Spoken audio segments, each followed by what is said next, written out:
please remind me if I didn't press the recording recording button. Sometimes I will forget. I forgot it, and then we lose one lecture's recording. That's a little bit annoying. All right, so let's start our lecture.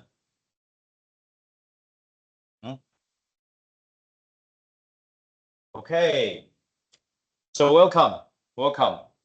This is thermodynamics in solid, and actually, I believe all of you joined the Facebook club and also the E3 platform, so that's why you are here, right? Because our previous classroom cannot fit such many students, like 100.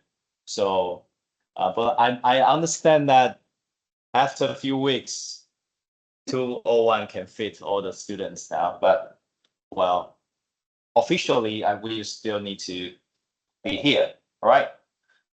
So welcome, and I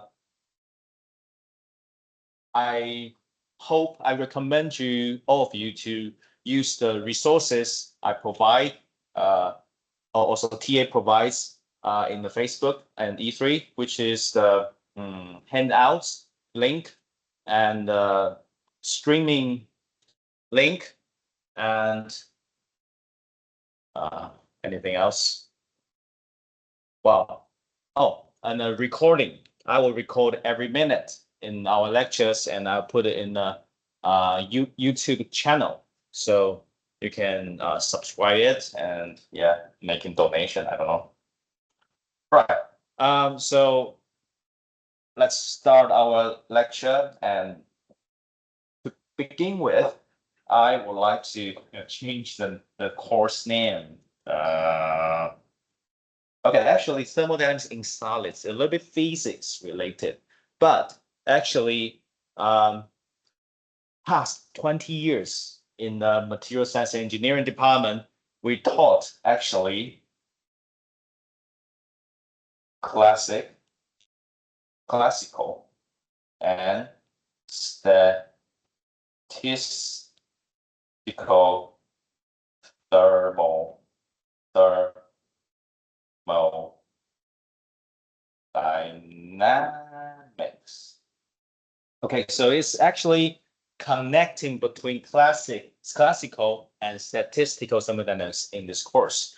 So I believe most of you attend the course in classical thermodynamics, but not all of you have encountered statistical thermodynamics. So this course is actually the bridge between the two. And sometimes I believe, because most of you are master student and PhD student, and some of the students are not from material science engineering department. So maybe you don't know about the classical thermodynamics. So that's the reason why I will review a bit of classical thermodynamics and then get into the statistical one. Okay. So if this is not fitting to your requirement, what you want, you can just left this classroom, and because there's too many students here. All right. So our grading. Well, there's no homework. I'm sorry.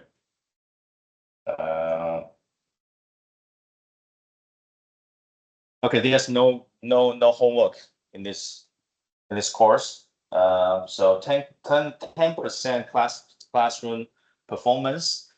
Well, I will never how to say that, check the attendance. Okay, but sometimes I would do on time bonus. So you see, all of you are on time. It's really good. Okay, but sometimes after a few weeks, sometimes when the course start at 9, only like 5 or 6 students, and I want to encourage them I want to give them bonus. Okay, so within like 1 or 2 minutes tolerance, I will give them bonus. Apart from that, I won't check the attendance because I have the online stream, right? Streaming. So so I just want to give the on time bonus, but I don't check the attendance. And how about the other class performance is actually the bonus will give for student who correct my mistakes, my writing mistakes, or asking some question that I think is really, really in depth. Okay, so sometimes the classroom performance will come from this. Other is really simple, midterm one, midterm two, and final exam. Yes, I believe this easy for you, understandable. And also the first one is welcome, and then review classical thermodynamics. So some of you may think this is kind of easy for you because you learned that in your college, in your university bachelor degree. But we need to make sure every students in this class understand the basic, and then we can go into statistical one.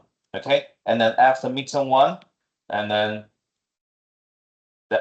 from that you can learn some statistical thermodynamics and the connection between them, and some distributions, and or statistical treatment for ideal gas, and then diatomic gas, and then a little bit about solid. So that's the reason why I cross out the thermodynamic solid, because we only talk about solid in the final lecture. Okay, so this is not precise description for this course. I hope, yeah, I hope you understand that. Yeah, so the references is classical and statistical thermodynamics, Ashley Carter. Okay, I recommend you to buy that, buy the book, because the homework, I don't have homework grading for homework, but I do assign some problems in the textbooks, and I encourage you to practice them. Otherwise, well, yeah, you will see them in the great chance in the midterm and final. All right, so that's it, and the rest of the book is kind of the references are not. The main book will be classical and statistical thermodynamics. All right. Okay. Any questions? If not, I would like to introduce your TA, teaching assistant, Chen Xiu. Okay, hi. Do you want to write down your contact information? Thank you. Yeah, please.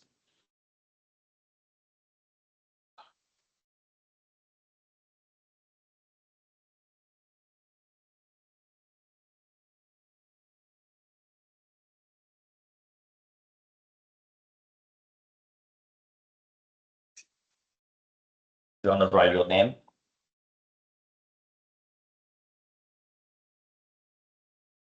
And we also got some international student. Do you want to write down your English name?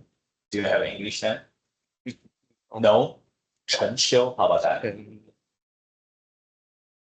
This is really interesting story when I studied in the UK. Thank you. Good. Chen Xiu, good. Right, so if you have any questions, you can ask him and me. If you have any kind of practicing, I mean, problems in your homeworks, you can ask him, or I will encourage you to discuss between each other. Okay, discuss first, ask around you, and then if you cannot do that, ask him, and if he cannot do that, ask me. Okay, so that's it. Thank you. So you can rest. Thank you. All right. Yeah, I just talk about the interesting story when I studied in UK. Firstly, in the first 3 days, I call myself Brian. my name's Brian. I introduced myself. Oh, my name's Brian.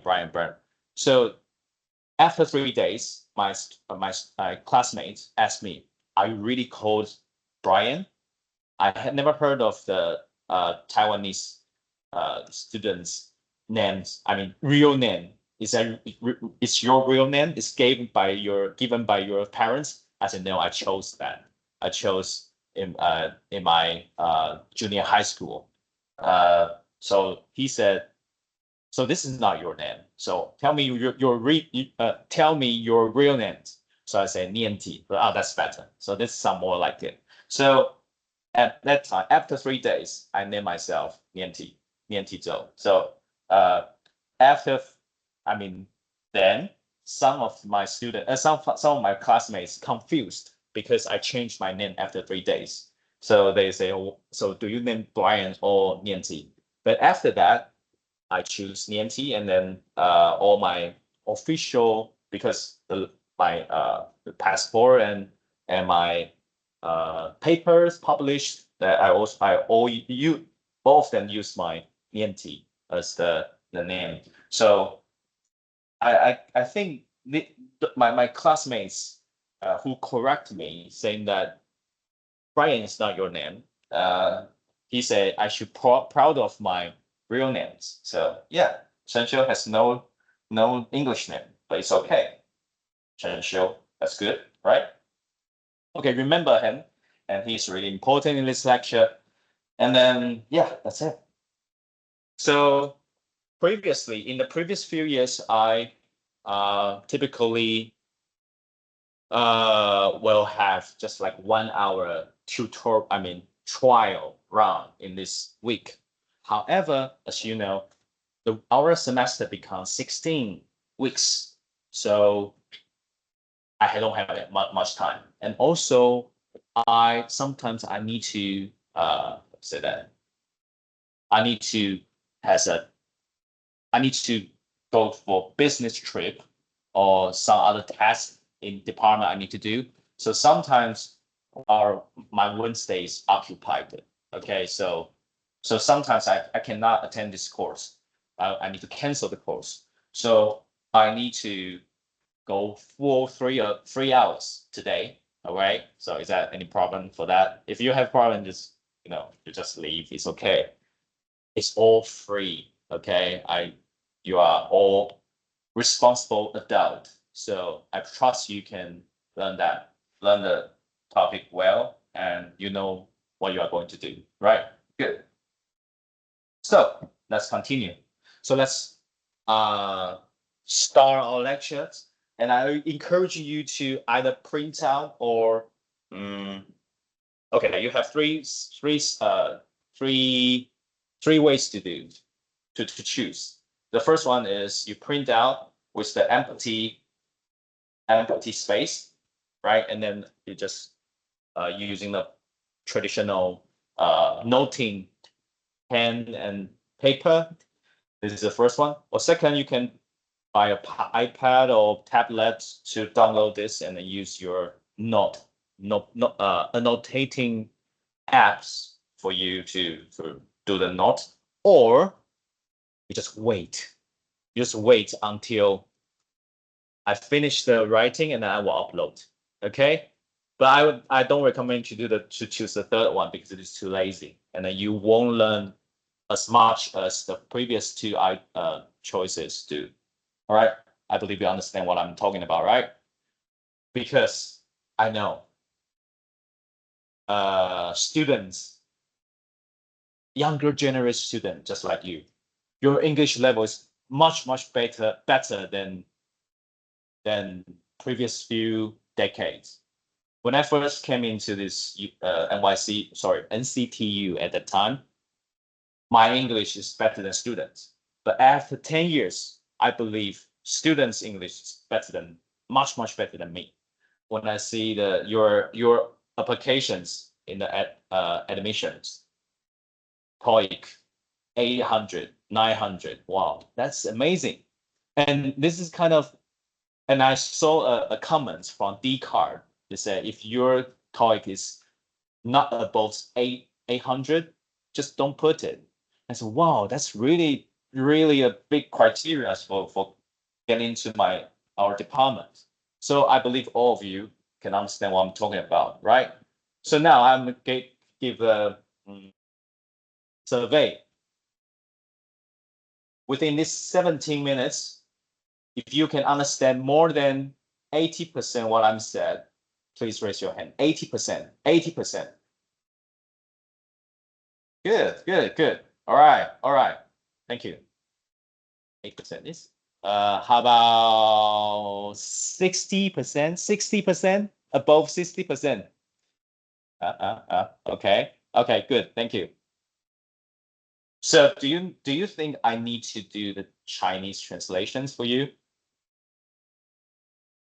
Do you think, how about raise your hand? Do you think I need to, I mean, previous few years, I mean, in the past 11 years, I taught this course. I do Chinese translation every single page. After I done the English teaching and then I translate it. Do you think you need that? Raise your hand. Or sorry. Okay. How about I will do a vote in Facebook. Okay. If you really need that, can you make it anonymous? I don't know. So I do the vote, all right, in the Facebook. So if you want me to do the translation for every single page, you just put yes, and then you don't think that you need that, you put no, and I to see which one is okay. Yeah, that's it. Okay, so I will do that. I will try. Maybe I think it's time to kind of improve our speed, improve our efficiency, and I don't need to do the translation every single page. That's a little bit lower pace. All right, so let's continue. What is thermodynamics? I believe most of you know that. What is thermodynamics? And a theory is more impressive. This is said by Albert Einstein. Okay, a theory is the most impressive, the greater the simplicity. Einstein think this is simple. Wow, simple. We don't believe that. Of its premises, the more different kinds of things it relates, and the more extended its area of applicability, which means that it can explain almost everything. Okay, therefore, the deep impression that classical thermodynamics made upon me, it is the only physics theory of universe, the universal content, which I can convince. Wow, so which means that Einstein is convinced by thermodynamics and the only physical theory. So which means that other physical theory, he's not convinced by that, by them. Okay? Within the applicability of its basic concept, it will never be overthrown because it's based on fact. Because it's based on what happened in the real world. So never be overthrown. And it's simple because it's based on fact. Right, based on what you see in the real world. All right，有没有中文啊？有吧？爱因斯坦被他说服了，他很简单，他基于现实，所以他绝对不会被推翻。Right, what is the thermodynamics? Continue. Thermodynamics is the study the equilibrium property in which temperature and which temperature is an important variable. It is a phenomenological theory. Okay, what does that mean? They study of equilibrium properties. The equilibrium, I will go into the detail later page in the later page. Equilibrium properties means that it will never, it will never change, provided that the condition, the boundary, the surroundings not change. Okay, so that's what you see. the current now properties. And also the property, there are many properties of the material, right? Strength, density, and one of them is most important in this class is temperature. The temperature is really important in this course, of course, because it's called thermal. And it's a phenomenological theory, which means that it's based on fact, based on what happened. Okay? And great simplicity and generality. Generality means the applicability, means that it can suit for everything. I mean, almost everything. All right. Not trying to explain underlying process. Oh, so it explains what will happen, but they won't tell you why it happens. Okay. So it doesn't explain why. It just say it will happen in that way. Okay. The statistical approach. Oh, sorry. I should make it like this. Okay. The statistical approach takes account of the molecular constituent of the matters and reveals a deeper foundation on which the law of thermodynamics. Okay, classical thermodynamics treat a material as entire objects, but statistical approach treat that object as atoms, as molecules, or as discontinuous. Okay, they are not continuous. They are not stick together. They just has the interaction between the atoms. Okay, they just form together, but they are actually separate. So statistical approach means that we examine the property as an average of all the material molecules inside. Okay, so you see, macroscopic measurements from large scale, what you see macro, okay, are averages of the behavior of the particles, which means that macro and micro, this is micro, okay? And the thermodynamics will tell what will happen, but we don't know the reason, and also we don't know how long it will happen, how long will it take. Okay, so it's based on the phenomenon fact. Okay， 中文就是有时候要转换脑袋其实有点困难，好，不好意思，就是热力学它其实是跟温度是非常相关的，它是在学习一个当下状态的、当下稳定状态、平衡状态的一个性质。然后它是基于现象，所以它叫现象学。然后非常简单，它可以应用到大部分的事物上。那如果是以统计热力学的角度来看的话，它其实是在把一件事情、把一个材料看成是很多个分子、原子是分离的、离散式的东西，而不是连接式的东西，不是一个连续体。那巨观上来看的话，就是我们的 classical 嘛，好，巨观上来看它的材料性质就是微观性质的现象的平均的出来的结果 ，OK， 然后这个thermodynamics 是它会告诉你它会如何演变，但是它不会告诉你它为什么会这样演变，然后也不会告诉你它会演变多久 ，OK， right， so macroscopic and microscopic, as we mentioned, this macroscopic means large scale. What we see here is all large scale. Microscale means that microscopic means that you need to see that in optical scopic or something, SEN or TEN, something like that. Right. Or you can simulate it in your computer. Okay. So the approach, macroscopic and microscopic. So the theory is classical thermodynamics for the macroscopic, and microscopic is statistical thermodynamics, and treat the system or the material, all the materials as a whole, as an entity, an object.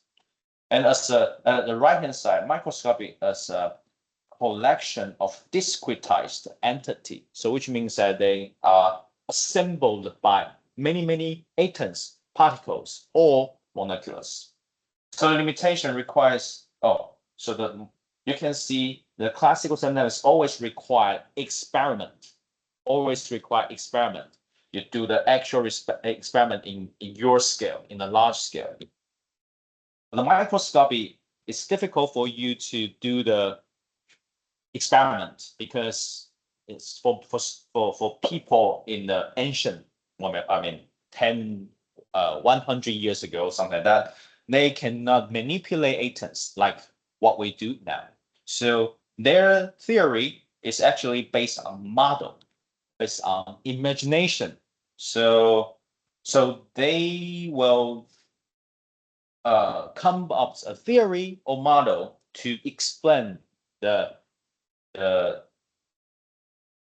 explain how the material will behave, right? So it depends on model. It depends on human, depends on the author of this model. So they can regard this atom as single atoms, or you can groupize the model. So they may have simplifications. So different author may has different assumptions or simplification. So the model will typically named after the author, like the Debye model, like Einstein model, right? So the model is actually based on the author's assumption. So each of the models may have their advantage and disadvantage. So we need to be careful. 现在解释巨观跟微观嘛，巨观跟微观，巨观当然就是 classical， 微观就是统计。然后刚刚有讲到，就是巨观就是看一整个材料是一个物体，然后它需要实验去解释它，才能继续下去，才能建立这个理论。但微观的话，因为100年前是无法像我们现在去弄这些 atom， 去玩弄这些 atom， 所以说他们就是用想象，那是用心中想象的模型去来解释它要如何去这个材料如何演进。那因为是想象的，所以每个人都有不同的假设。那所以它就是这些模型跟理论，通常都会跟着一个人名，就是这个人怎么假设啊？例如说Debye的假设 ，Debye 的 model。Einstein model 这样子，那就像这边，它可以每一科都考虑，或者是它是把它分群组来考虑，所以都有可能。OK， so let's talk about the terminology for for this course. We will use that later. Okay, use that in this entire semester. All right, system is actually the materials we focused, a part of the world which is isolated from the rest of the world by definite boundaries. All right. So because we cannot consider everything in the world, so we need to, set a boundary, and we say we focus on this system, this material inside this boundary. Okay. For example, a container of a gas, a piece of metal, of course, easy. Surrounding is actually outside of a given system. Yeah. So your system is surrounded by something, and the surrounding will give will change the state of the system. So that's we care about in this course. A universe, the system along with its surroundings. So actually, the thing you care in your problem maybe. So the system plus surroundings will be your universe. Okay, so 系统就是我们的材料，我们关心的材料，然后它它必须要是去隔绝的哦，它是要有一个边界的。因为如果它没有边界的话，你就考虑无穷无尽的东西，不可能考虑完。所以你必须要考虑的是一个有限的东西，例如说一个罐子或是一片铁这样子。然后 surroundings outside of the given 就是它的周围的环境材料，因为你在看材料的时候，它为什么会变化？因为它的周遭变化，例如说它加温了，或例如说它给压力，或给电压等等，所以它的周围变化了，你的材料当然就会有变化。所以说一定要考虑周围跟材料本身。OK， 那 universe 就是这两个加在一起的东西的交集。哎，不对，连集。好，那 OK，next one，type of systems. So there are typically three types of systems in our class. The first one is open, the second is closed, the other is isolated. Again, you can see that I make it very clear by the symbol, which means that the open one can exchange the mass, right? Fly away, water atoms fly away, exchange mass, yes. Exchange energy, yes, because you can heat it up, right? Heat it up, no problem. And you can heat up in the closed one as well, but there's no mass exchange. How about isolated? Isolated with the insulate wall surrounded by that. So no exchange mass, no exchange energy in the third one. All right，三个系统，一个是开的，一个是关的，一个是绝热的，这样子。那第一个它是可以交换质量跟能量，第二个就是只能交换能量，第三个就是都不能。OK，good， right， so the properties。好久没有上课，我好累。我跟罗有杰老师就是会开学之前就是聊天，然后罗老师就问我说：“周老师，你知道什么东西是比更沉重的事情吗？就是开学。好累了，我还是很怀念，就是坐在下面，而不是在上面讲话。喉咙好痛。Okay, so I just talk about. I guess all of you don't like 开学怎么讲 beginning of the semester, but you know professor or teacher hate that much more than you. Okay, I guess. Okay. Right. So the properties. Properties, the quantities used to describe the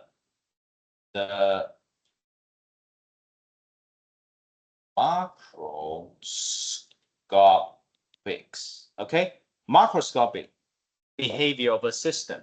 So sometimes we see the material has the properties like density, weight, strength, temperature, something like that. Okay, stress, something like that. So this is actually, you can measure, you can see that. So it describes the large scale properties that you can see, that you can measure that. So it's in a large scale, all right?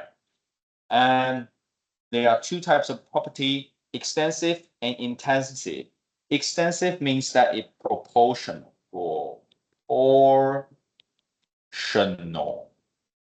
to the mass. For example,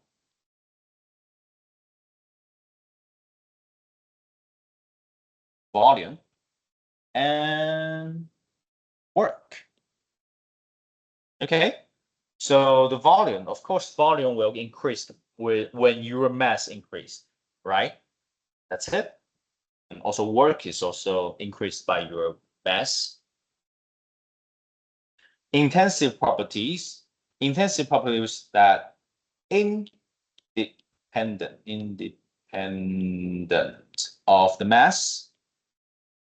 For example, temperature, density, and pressure. Okay, this is density. Okay, law is density. T, law, P, they are all density. Well, I mean, they are all intensive properties that independent of the mass, because if you increase the mass, they won't change, right?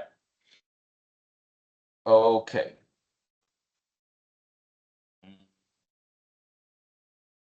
Then can we make the can we make the extensive properties independent to the mass? Yes, we just divide by mass to get rid of the dependence of the mass. So we just divide by that, so we can get specific value. So the specific value we typically using we give an example. We use small letter. Sorry, I will change a little bit. It's an example, and we say specific volume, and then it become small letter. Okay, small letter, and then the big letter means that this is extensive property and divide by n. Okay, the n is the mass of the material we talk about, and then this is mass in kilomoles in this textbook. Okay, sorry, in kilomoles in textbook.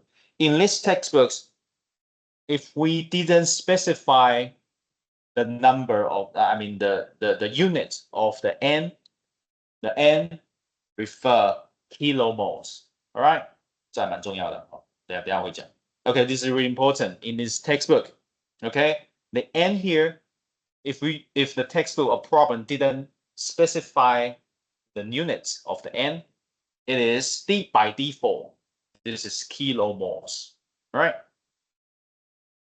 And you see that after the divide the capital letter divide by n, and then you can get a small letter of the V. The small letter is specific volume. Specific volume means that it doesn't affect by the mass. All right.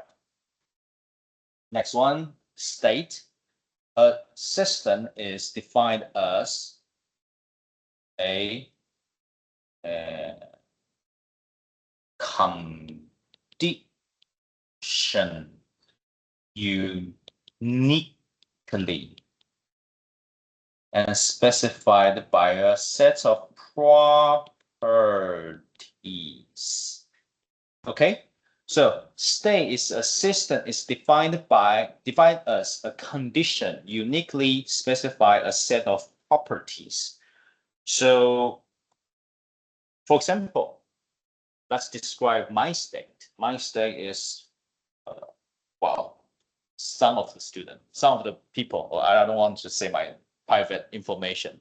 So maybe this guy is 180 centimeter height and 80 kilogram.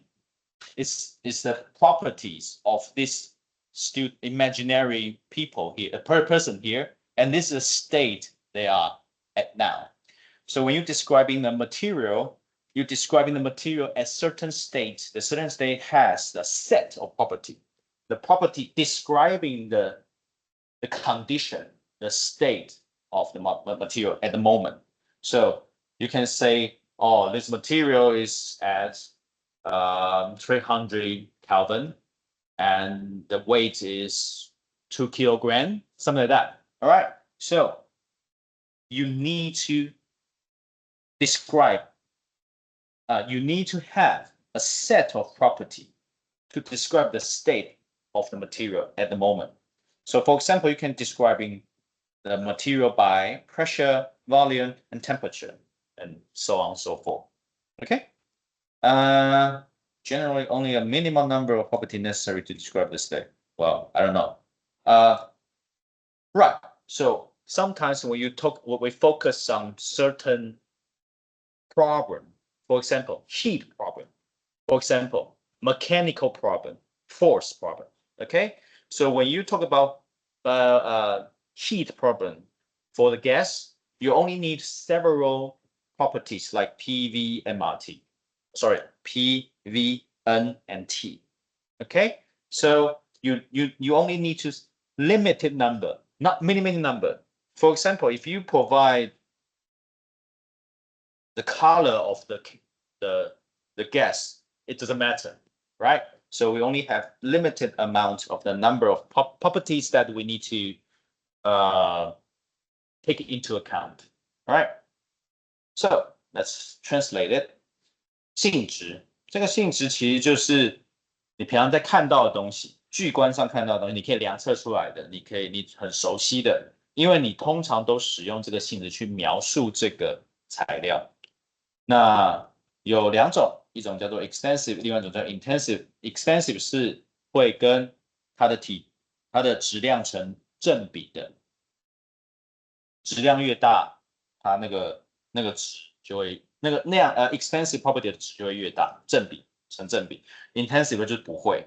那例如说体积就是有关跟 mass 有关系的，那温度就是没有关系，密度也没有关系这样子。那但是我们可以把 extensive 变成 intensive 吗？可以，我们把它变成比的，例如说比体积那就除以它的摩尔数就好啦。好，那这边有一个蛮重要的地方就是除以 n 以后，它就是除以 mass 以后就变小写了大写跟小写的差别，这是我们在课本上的用法。然后 n 的话，这边要小心，如果我没有仔细介绍的话，我们预设它就是 kilomole 千摩尔这边要小心千摩尔，不然的话到时候大家就会差了1000倍这样子。那课本上没有提的话，它就是 kilomole， 要小心。那接下来要讲的是 state 状态，要去描述现在这材料的状态，我们就使用它的 property 来描述，它的性质来描述。例如说，它现在正在处于多少温度下，多少压力下，那就是处于这个材料的状态，可以用它来叙述。那这边最下面就写说，通常我们最好是使用最少相关的性质来去考虑这件事情。例如说 PV 等于 RT 就是考虑气体的行为嘛。那如果你这边再加一个颜色 color， 那根本没有意义啊它只会让你就是让你变得更不知道在讲什么这样子。Okay, so right, is that okay? So far, so good. I guess you can understand what I'm saying, right? Yeah. Because I don't know how to speak in a really difficult words, English words. What I said is actually junior high school level. So I really don't know how to speak, in a higher level way. Good, let's go. Equilibrium. Equilibrium is something stable, something will never change if the conditions, the boundary, the surrounding never change. So equilibrium, the property of the system are uniform. Are uniform throughout and do not change with the time unless the system is acted upon by external influences. What does that mean? System upon by external influences, which means that surroundings has been changed. All right, the surrounding changed, which means that the external influences come to the system. So you can imagine that this figure here is energy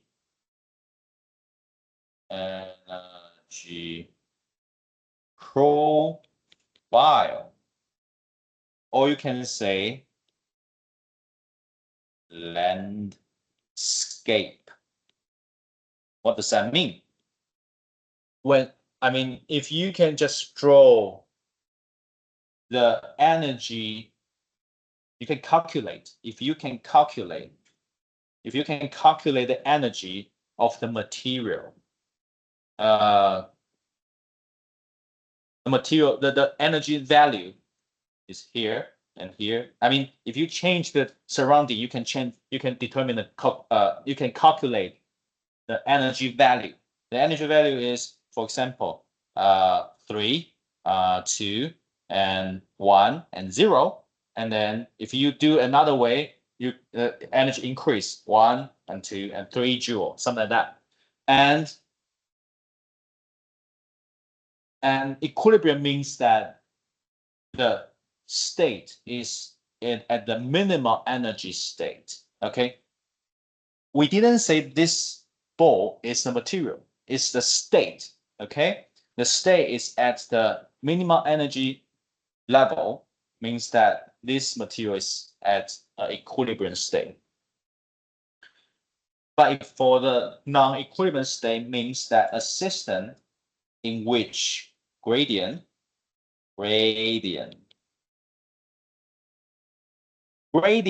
exist and whose properties vary with time. So we can imagine that their energy value for the states at the moment, they has a gradient. So the state will change, follow this gradient toward the final point. All right. So this is non-equilibrium state. And of course, it will vary with time. All right. Of course, non-equilibrium states means dynamics, with kinetics, moving. So it's more difficult. We focus on equilibrium state mostly in our lectures. Okay. Right. And then what is equation of state? So it is a functional relationship among the states variables for a system in equilibrium. All right. So there is a very typical example, which is PV equal to MRT. So PV equal to MRT, including all the necessary properties, right? Necessary property. And then if the states value are all plotted in the dimension, three-dimensional PVT, and you can get a surface of the equilibrium state surface. All the points on that surface can be regarded as the equilibrium state. Okay, equilibrium state. All right, so I guess it's time for your break, and I will see you after 20 minutes. If you have any question, just come here and see you later.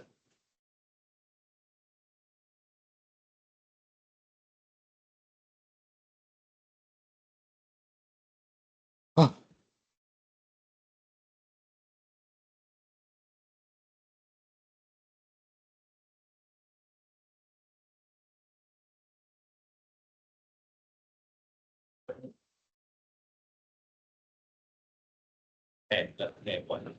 Let's see.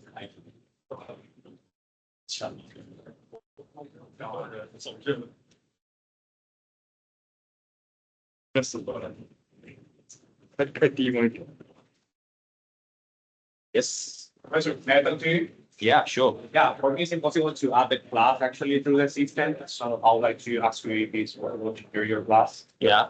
Actually, I'm from mechanical engineering. Yeah. This is my 4th year. I'm international student. Yeah. So basically, what I'm planning now is to apply for my master program in material science, whether in University or Tsinghua University. Yeah. I'm working with transition laws, probably you know. Transition of Yeah, course. yeah. So now I am in his lab, so Yeah. I'm working with and wires. Wires. Yeah. Good. So So you are going to assign, is that possible? Yeah, Please, I appreciate that so much. Or let's, okay, I will ask the office, but Okay. I believe we could do that. Oh, I okay, that's believe, all mine. I believe. Yes, I will, let's discuss, I will come to office ask now. Okay. And then, so you are in mechanics, so. Mechanical engineering. Mechanical engineering. And I will ask the office and then make sure I can do that. And then I will assign you after the next break. Okay. Okay, I'll be here. Thank you. Don't worry. Appreciate it. thank you. Uh,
它放在跟电脑那个桌子，好，就是写，对对对，就只有这个，它就这一台，对对对。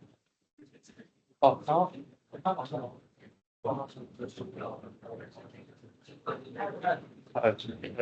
这个嘴巴，这个，这个OK OK，它说它过敏，好 OK，查一下。还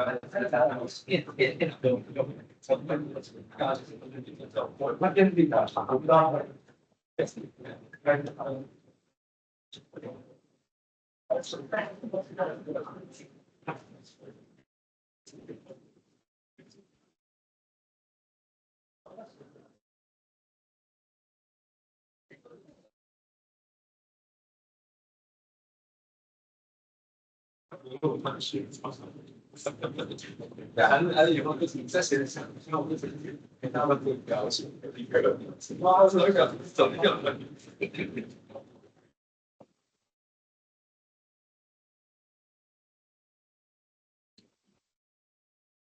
我操，表印，然后看效果怎么样？好。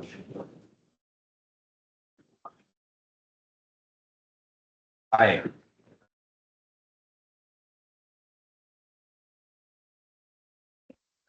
好，欢迎。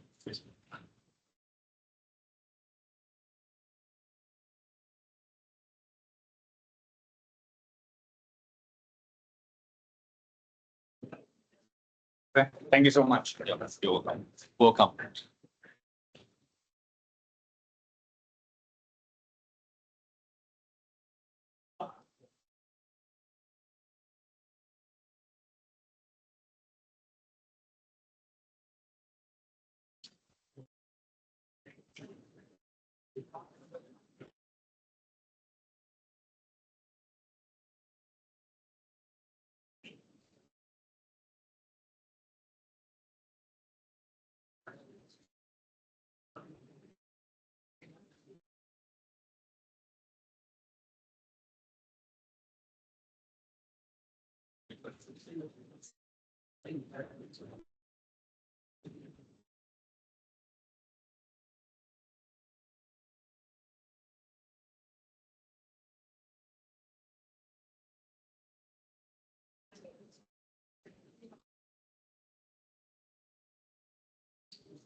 Wait. Hi, welcome back. Welcome back. I forgot to ask the students in the back. Can you hear me? Okay, clearly, right? Okay, good. Thank you. Right. So I guess maybe you can you received the notification from Facebook. I got a vote for. I got vote. Yes. So you can vote.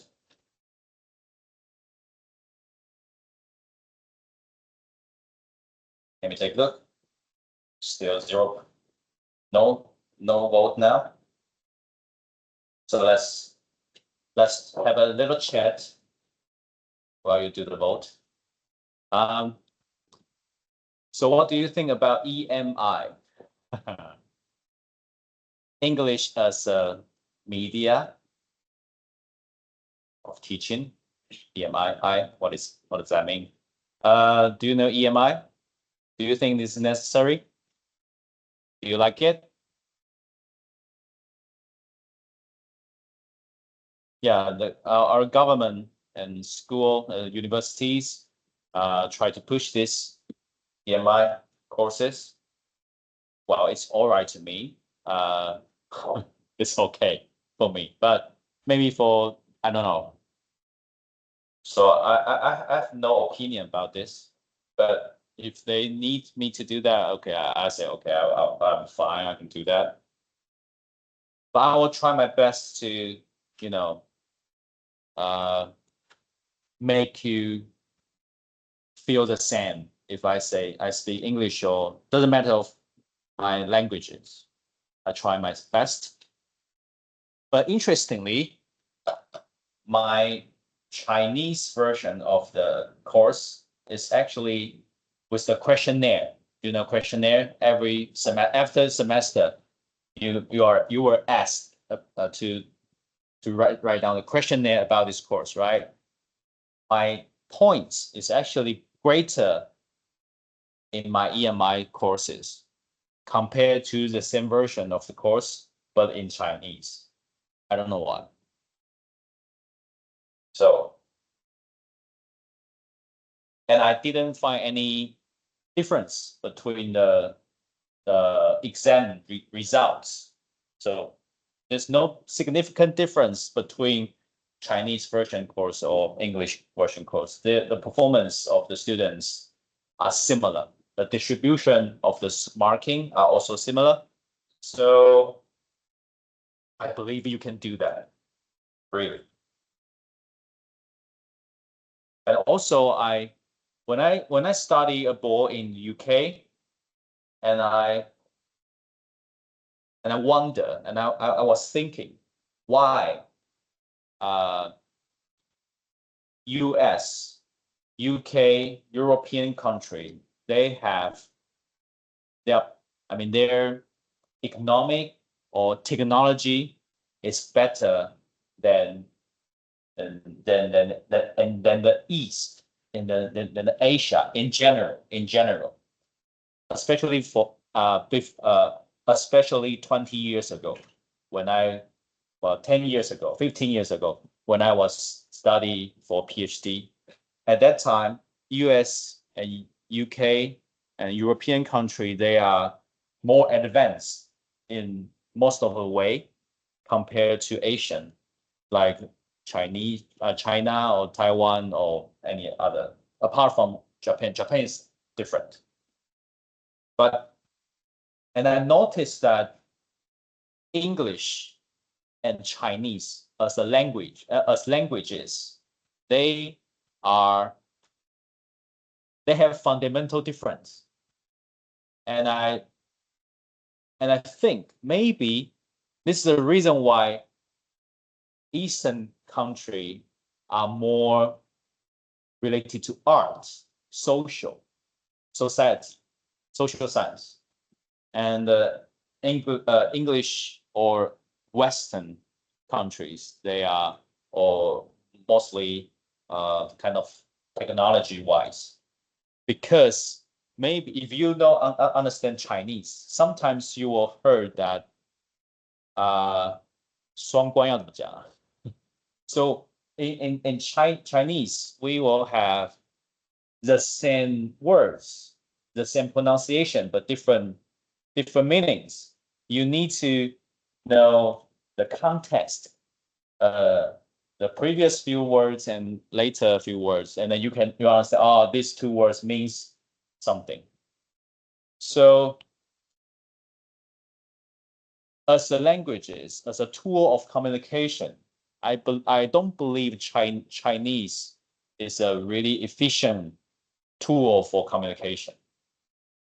It is beautiful though, but I think technology-wise, this is not good for communication.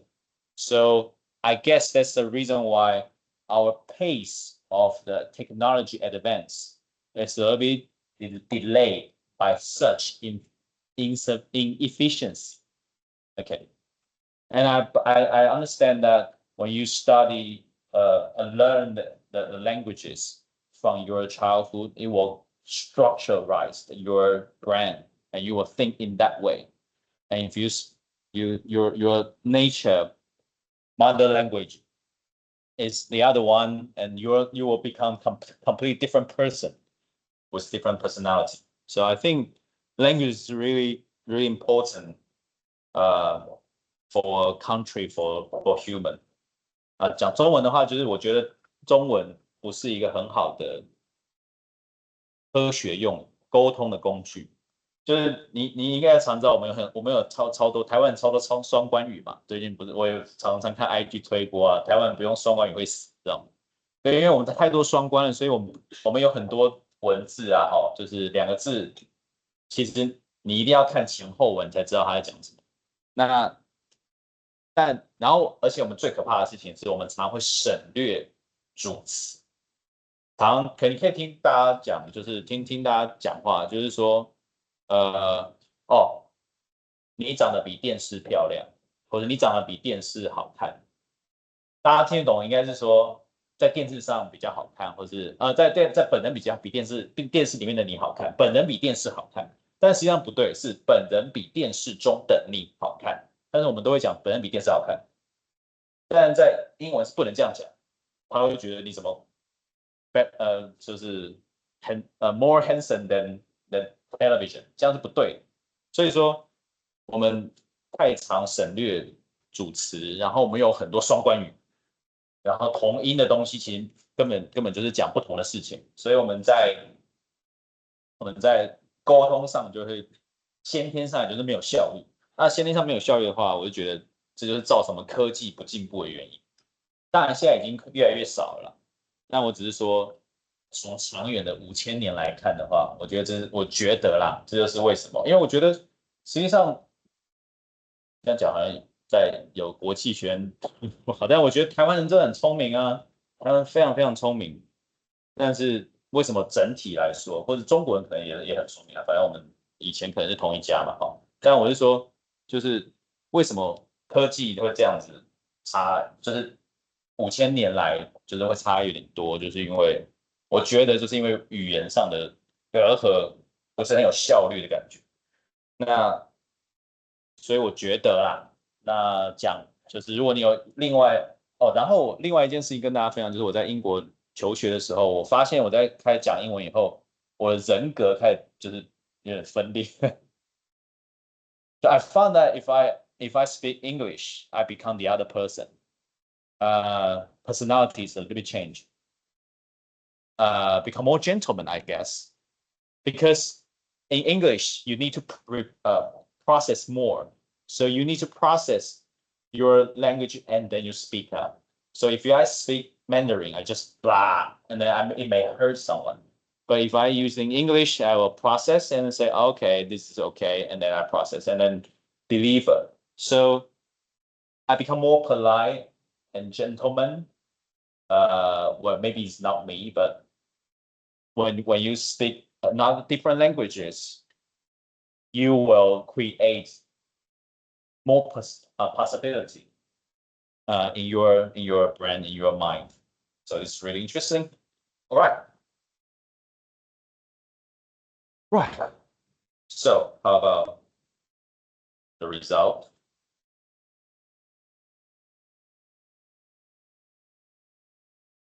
Well, the deadline will be today, but I'm just curious. Yes, I need to. 76%, 30. Wow. Okay. Right, I will do that.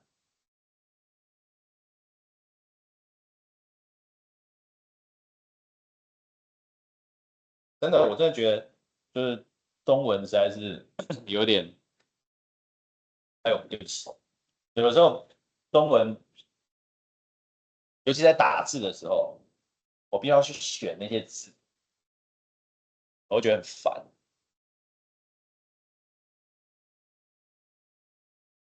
然后很多人都就是有时候看一些文章就会说，哦，中国字很美啊，因为它不是中国字啊，就是中文很美，因为它很有意境什么什么之类的。但我就觉得说，那是因为一个字可以代表很多意思，那根本就无法沟通啊！你怎么都可以解读这一段文字啊？所以我就觉得，在科学上来讲，的确是不是很有效率，但是的确是很美啦，因为你可以玩很多文字游戏嘛。所以我觉得啊，有时候遇到人就觉得说，不知道，有的时候遇到蛮多没有逻辑的人，没有逻辑就想说，是不是因为中文是害的呢？因为中文不太有逻辑。好啦，没关系，这是一堆抱怨而已。Right, so let's continue our lecture.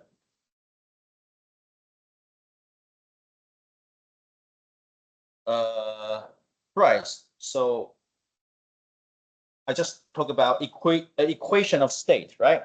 So the state can be described by set of properties. Remember that? And then if those properties has a certain relationship can be described by math, like function. And then you can write down a function like this, for example, PV equal to MRT, and then you can write, you can put all the dots, all the data points in the dimension, that the axis is your, like P, V, T as an axis, and you can plot surfaces, a surface. The surface has all the points on that is equilibrium state. All right, so yeah, that's it. 我讲的是equilibrium 叫做平衡状态啊，平衡状态的意思就是说，如果它在能量，如果你可以把能量都画出每一个状态能量的值都计算出来，然后画出来的话，它会变成一个像是一个山坡山谷的那种地表那种形态。那当然，能量最低点就会是最稳定的，它就不会跑。那在那一点的时候，它就是稳定状态，然后它的材料性质都是 uniform， 它都是均匀的，它不会有些地方高，有些地方低。你想想看，如果这边的温度比较高，这边温度比较低，它就不是在一个平衡状态，它一定是均匀的 ，OK？ 它不会改变，因为跟着时间改变。然后 non-equilibrium 的话，就是正好相反，它就像刚刚讲的，这边比较高温，这边比较低温，它有 gradient， 它有梯度，所以它就会随着时间而改变。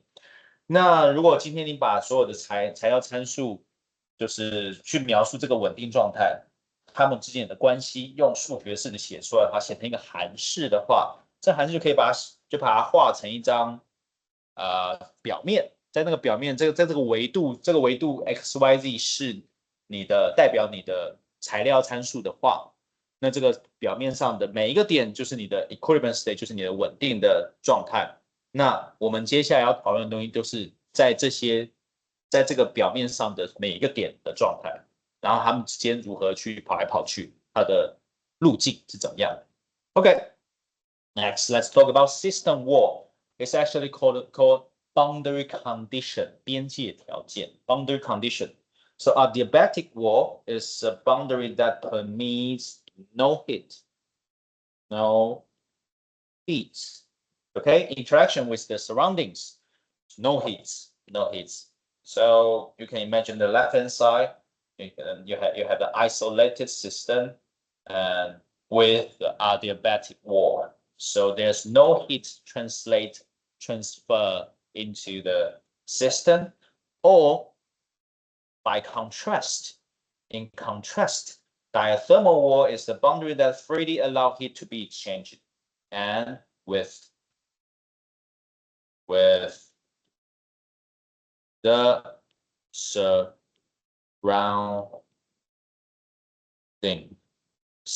Typically, the diathermal wall is actually the interface between, well, typically we will call heat bath,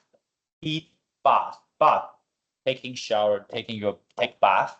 Okay, you have a water tank, and then the water is big water tank, so the temperature won't affect by the system. So, but this water tank will always keep giving, try to maintain the system, the temperature of the system. OK， system wall 就是系统的墙，它可以绝热或是什么翻呢？总之就是一个是不会跟外界交换热，一个是会交换热。那会交换热通常在题目里面就是说它会有个热水浴的感觉。热水浴的意思就是说它被泡在一个大的水缸里面，那个水都会因为水太多了，所以固定温度。那所以它就会让系统一直保持同样的温度。所以你之后在做实验的时候也会有一些类似的状况，就是会保持外面的恒温这种感觉。All right, so next is process. Process is indicating that a change of the state. State expressed in terms of the path along the equation of the state. So you can say the equilibrium state, one equilibrium state on the surface, and the other is maybe here. Okay, so the process means that you are going from one other. Okay, the process is a change of state from one to the other along the path, along the surface, surface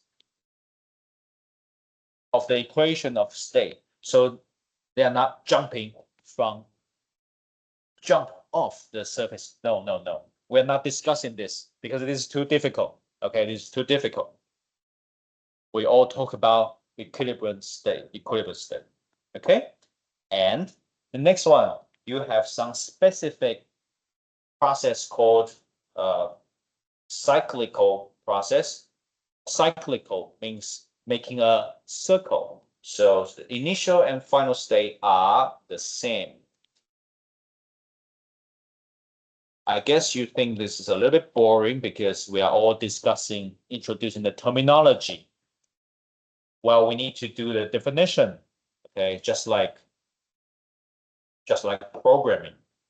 If you do the programming, typically you will define the variables first, and then you can use that later. So cyclical process is actually the initial state and the final state are the same. So it's make a circle.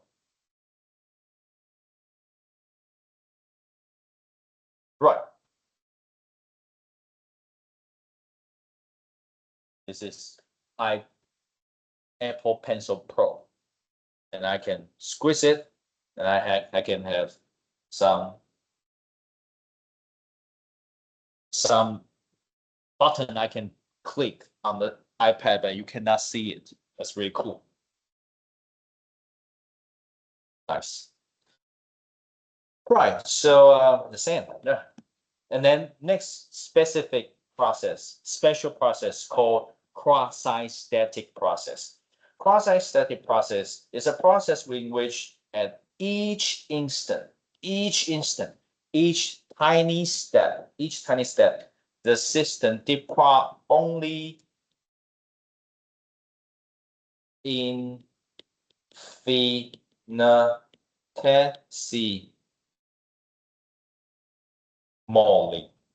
What does that mean? Means that infinitesimal step depart away from the original position. Tiny from an equilibrium state.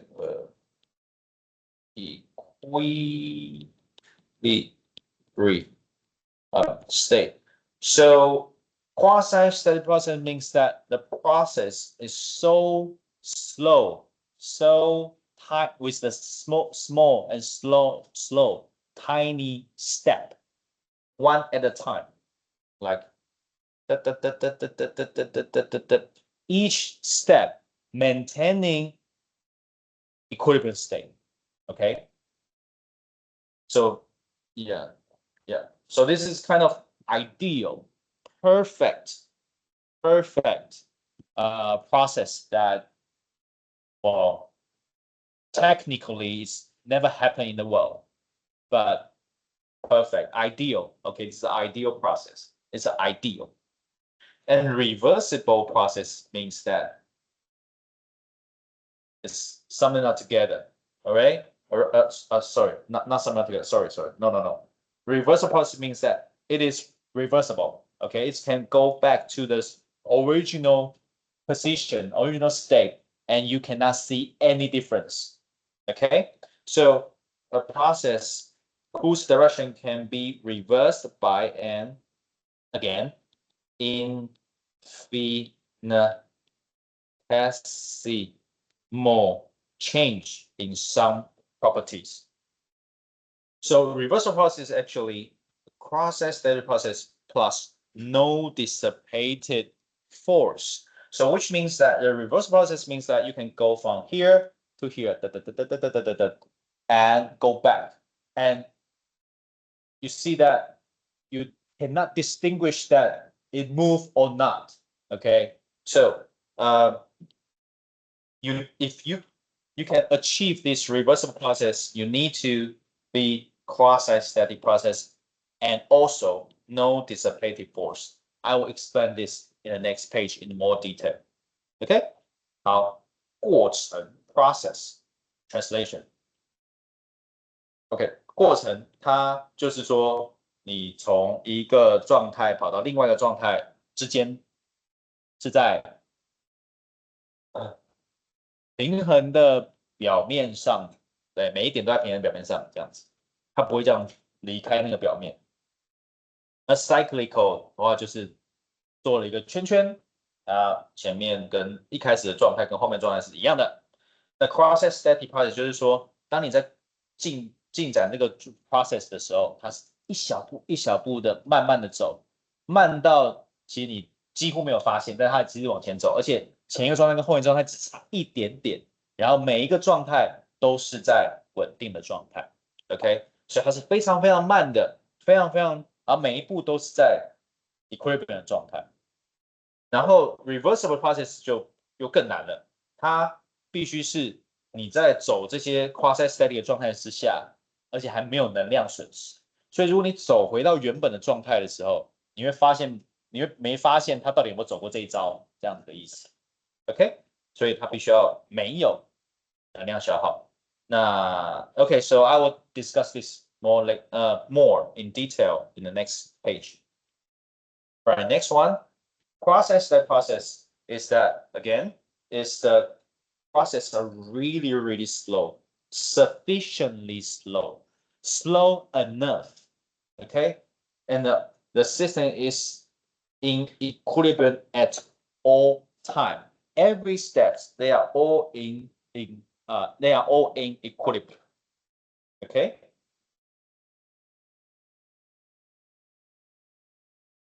So you see the macroscopic, macro parameters properties are well defined, which means that you can always find the value, the coordinates, TVP. Okay, this is so-called well defined.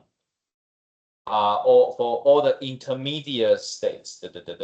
All right.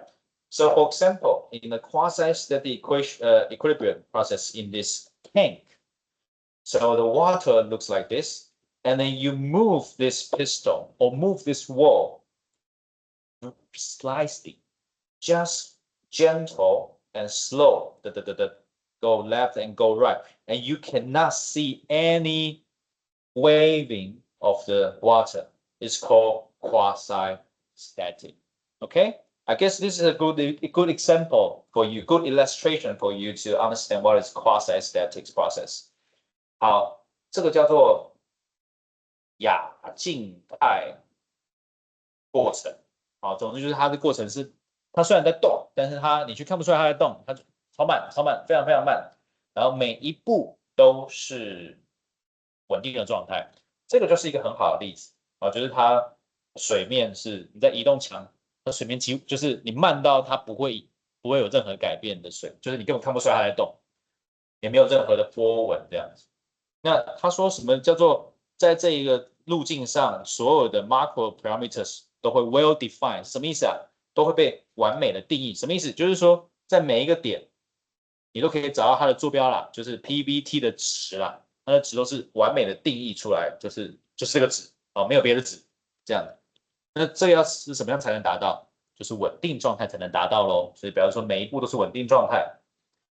Next one, reversible and irreversible process. Reversible process has higher requirement, more higher standard. It need to be quasi-static and also no dissipated force. So you can see that reversible, this is reversible. You have a really slow movement and with the no friction on the ground floor. So no force dissipated, no. But if this is irreversible, either you do really quick, so you have the wave in the water. Of course, when your water is moving, it will release some energy, dissipated some energy. Okay, so it is not it is irreversible process. So involve the finite irreversible process involves a finite change in property in a given state and includes this the and also you can call energy loss. All right. So 可逆跟不可逆的基本上就可逆要求非常高，就是你又要慢慢的 quasi-static 亚稳态，然后亚静态，然后你在静态过程中，你还要没有任何的摩擦力，没有任何能量损耗，你才可以说它叫做可逆的反应。当然这是几乎不可能的事情，在现实生活中，但是我们我们在做理想的状态的时候，我们才比较好学嘛，对不对哈？All right, that's it. Another process is called about heat. Adiabatic process is no heat flow. No heat flow into or out the system. Isobaric process, a process in which the pressure is constant. Isochoric process, a process in which the volume is constant. Isothermal process, a process which the temperature is constant. All right. So for example,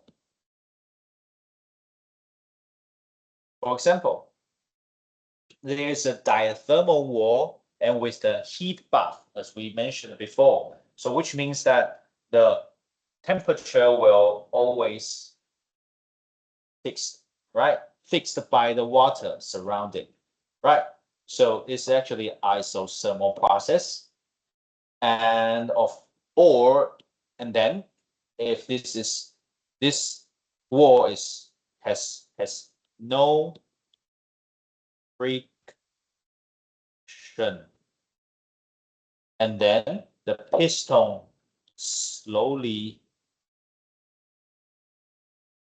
compressed, okay, gradually compressed, and then it can be regarded as a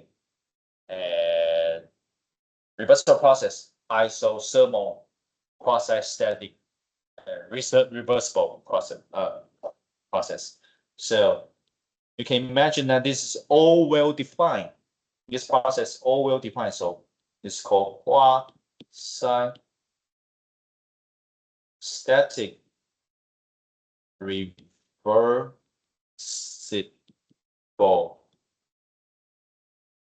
isothermal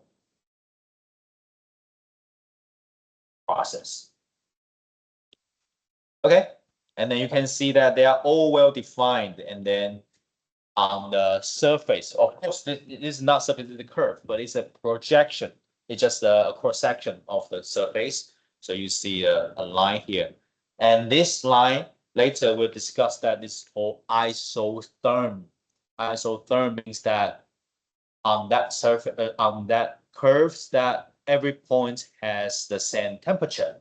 Okay, because you have the heat bath here, the temperature is always the same. So you can, I mean, this curve is describing the gas inside the piston. So yeah, this is the system. Gas is the system. And you are describing them by the parameters, properties. Alright. Now,讲完了，那讲中文就是过程。这个过程呢，绝热过程就是没有热流进出这个系统。Isobaric 就是定压，在这个过程中全程维持定压状态。那 isochloric 就是维持定体积状态。isothermal 就是在这个过程维持定温状态。对啊，这样子对我们实验来说还蛮常见的，我相信大家都 OK 的。那这边有举个例子，就是有这个红色的墙，它是 no friction， 没有摩擦力，然后它是可以跟旁边的热水域交换的，所以说是交换热的，所以说这边的温度都会是一直保持的跟水的温度是固定的。所以当它在 piston 慢慢的往进，就是压进去的时候，那它的过程，它会从 A 状态initial 状态跑到 final 状态，然后它的过程就可以说是 quasi-static reversible， 因为它是非常非常的慢，而且 no friction， 没有任何的能量消耗。然后 isothermal process， 它外面是热水域，所以定温。那我们得出一条线，就是这样子的线。这条线我们通常就叫它等温线 isotherm。等一下我们会讲更多。Alright, so next let's talk about units. Let's define the units we use in our textbook in this semester. We use SI, International System of Units, and yeah, and this is NKS system. An NKS system with the pressure is Pascal and equal to 1 Newton divided by meter squared. So I hope you remember what you learned in mechanics of material, right? 1 equal to N, 1 Newton equal to 1 times kilogram times M divided by S square. So Newtons here. All right. So Newton is kilogram times the acceleration, typically gravity acceleration, 9.8, right? Because you are on the Earth. So 1 Newton equal to 1 times kilogram times M divided by S squared, second squared. And then Pascal, Newton divided by meter squared. Right, so be careful about the units, okay? Bar, atom, not atom, ATM and torr, they have different Pascal coefficients here. Okay, be careful about that. And well, yeah, that's it. I don't need to explain this. I believe you've done that before. Okay, 单位就是 NKS 制，然后 NKS 制要小心，就是它的压力是牛顿除以米平方。好，牛顿除以公式平方。牛顿是什么呢？还记得吗？力的单位就是1公斤乘上它的加速度 9.8。我们在地球上是 9.8， 所以1牛顿除以米平方，要小心哦哈。那对，就这样。没什么。然后小心这些单位转换，要非常小心。All right, next one. So the logic in thermodynamics actually is all the problems you encountered in the midterm, homework, or final. They're all in this logic. Okay, so in the beginning, the problem will stay initial state equilibrium, means that the system and surrounding is in the same, describing by certain parameters. And then again, if you do nothing, the problem, is Doesn't make sense, right? So you need to do something. So the change in the surrounding. If surrounding changes, for example, giving the heat, changing the pressure, changing the volume. So change the surrounding, and then the surrounding will change the system. So we will need to calculate what is the final state of the system. What will it look like after the process? So you can see this is a process, the process of you changing the surrounding and then make the system change as well. 好，总之就是题目都是这样子的。一开始有一个安稳的状态，然后它被一堆材料参数所叙述，但是你不能没做任何事情，不然这就没什么意义了。那你就要改变一些外界的条件，例如说加压、增温什么的，改变体积，叭叭叭。因为这些改变，所以你的系统就必须要做出一个反应，那我们就必须要去计算这个反应的结果会长什么样子，然后这个结果又会到下一个稳定的状态，那它会怎么样被这些 parameters 材料参数所叙述，都是这样子。好 ，OK， so let's continue, and then we will give more information, more example for the equation of states. So let's take an example that PV equals to MRT is the ideal gas obeyed PV equals to MRT. So PV equals to MRT is a really good example for equation of states. And yeah, and then you can see V is capital, and we change to small v, we divide by N, okay? So N divide to the left hand side. So V small v equal to RT, V equal to V divided by N. Right. So now I would like to give you a side information. Well, it's not main topic. I will give you a, extra information. Maybe for your interest. Okay. So when I was in the UK, I studied in UK. My first document I received from the university is a book, and the book is how to be a student, something like that. The student guides, and then they are specially printed in color, like pink and green. The rest of them are white. Okay, the pink and green papers. What does it write? It says here. It said, when you write down your thesis or thesis, maybe report, when you writing down the scalar, you need to write it down in italic form. And if it is a vector, it should be bold and up. Right. Matrix as well. Matrix. Okay. So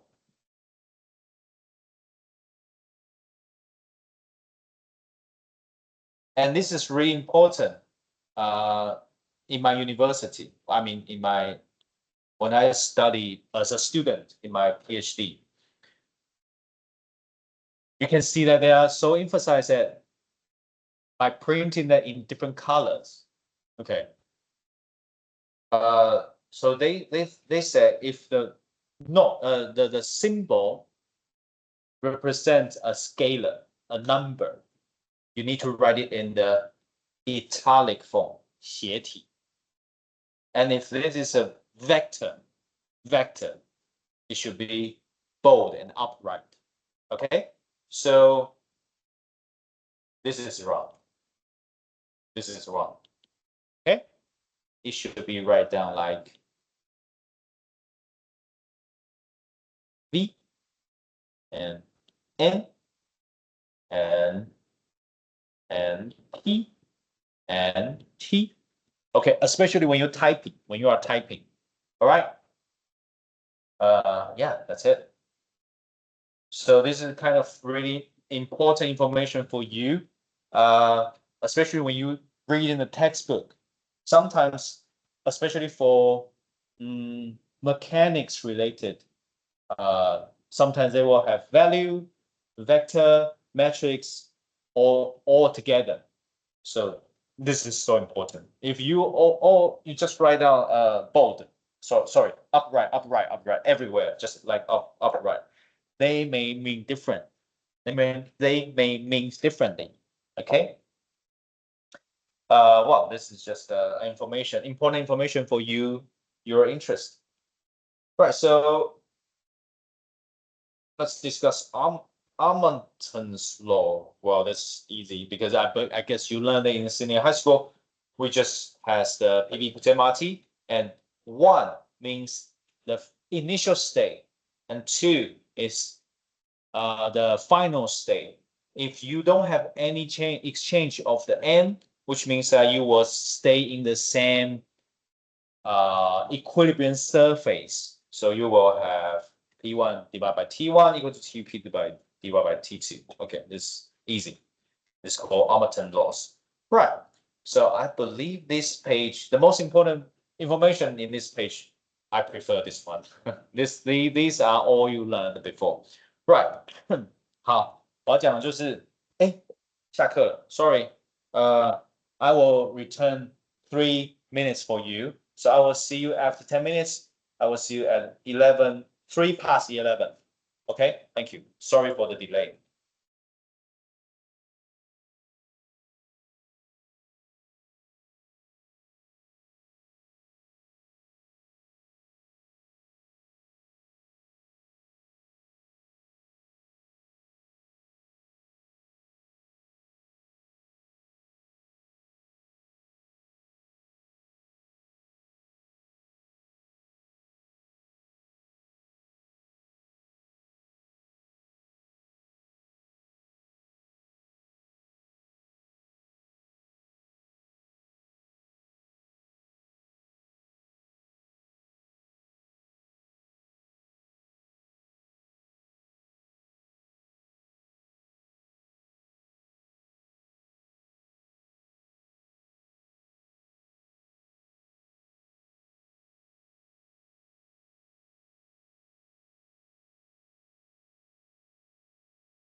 你是我是半导体的，半导体 OK 对，所以我没办法直接选这堂。可以啊，这不是，这是 OK 对好，好，谢谢，谢老师。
Wait. Welcome back. It's 11:03.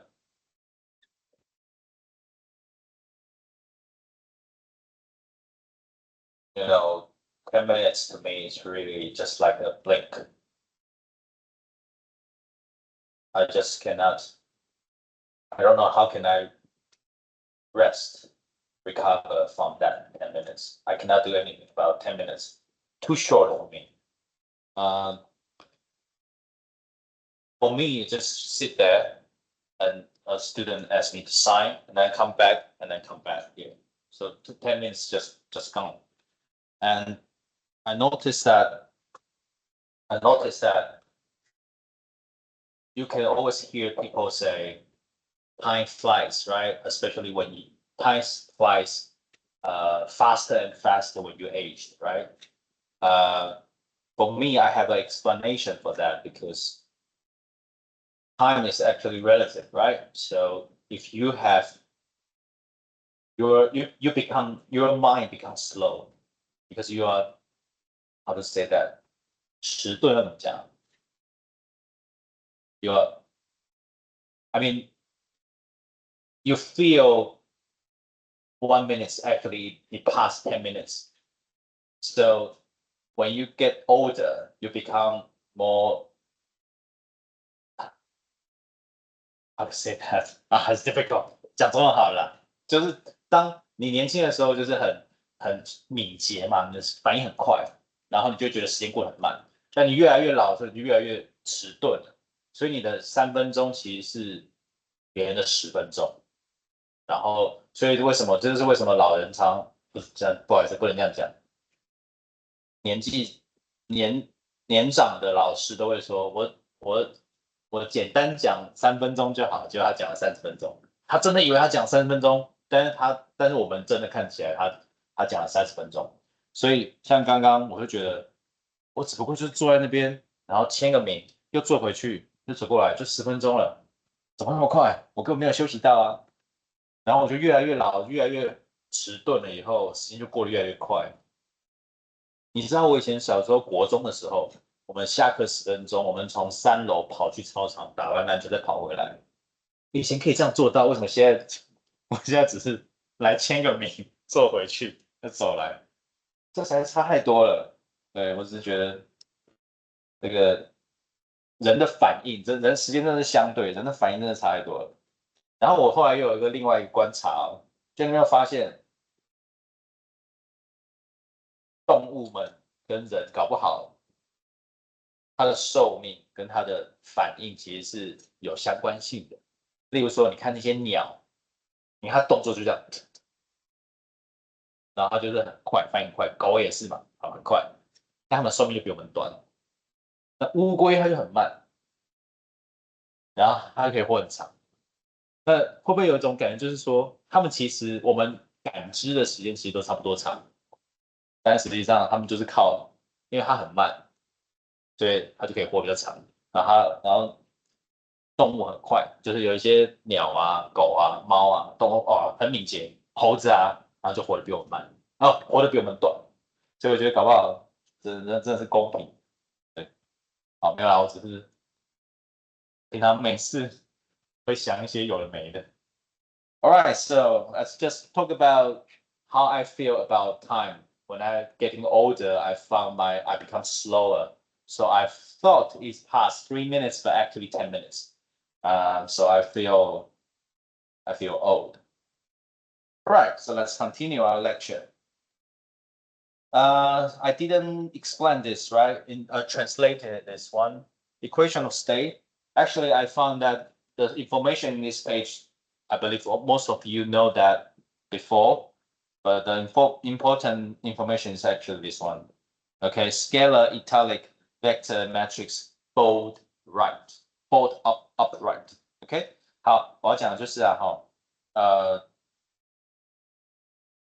如果把 n 移过去的话，它就变成小写，然后变 specific 比体积了哈，这边大家都知道。然后如果你没有改变它的质量的话 ，T1 除以 T1，一就是它的初始状态，2就是它的结束状态，它们会维持一个定值。好，这5天大家都高中都学过，所以我就不再多讲了。反而我要讲的是这个就是我当初在念书的时候，我进到学校，他第一次就是第一件事情，他发给我一个学生手册，学生手册还有另外一副的一个旁边的纸是用不同颜色印的哦，它是用粉红色跟绿色印的，然后其他都是白色。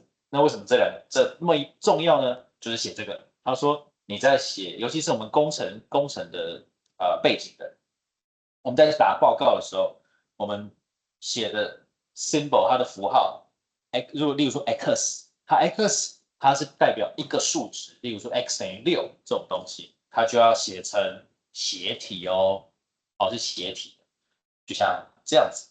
好，那如果它是向量或矩阵的话，它是很多值的，它就要变成粗体跟正体哦，它就是很正的这样。好，那当然还有一个更小的，就是 vector， 它通常都是用小写的正体粗体，但大写的就会代表是 matrix， 就是矩阵。好，大写，例如说 M 是大写，然后就是 upright，然后它是出体这样子。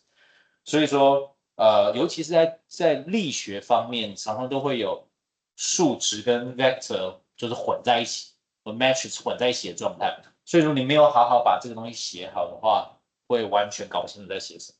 好，所以这就是为什么他那时候他们学校使用粉红色跟绿色去特别单独印出来，提醒学生就是说数学要好好写这样子的意思。OK。题外话了。All right, so next one, temperature and the gas constant. We just talked about how we find the temperature zero and the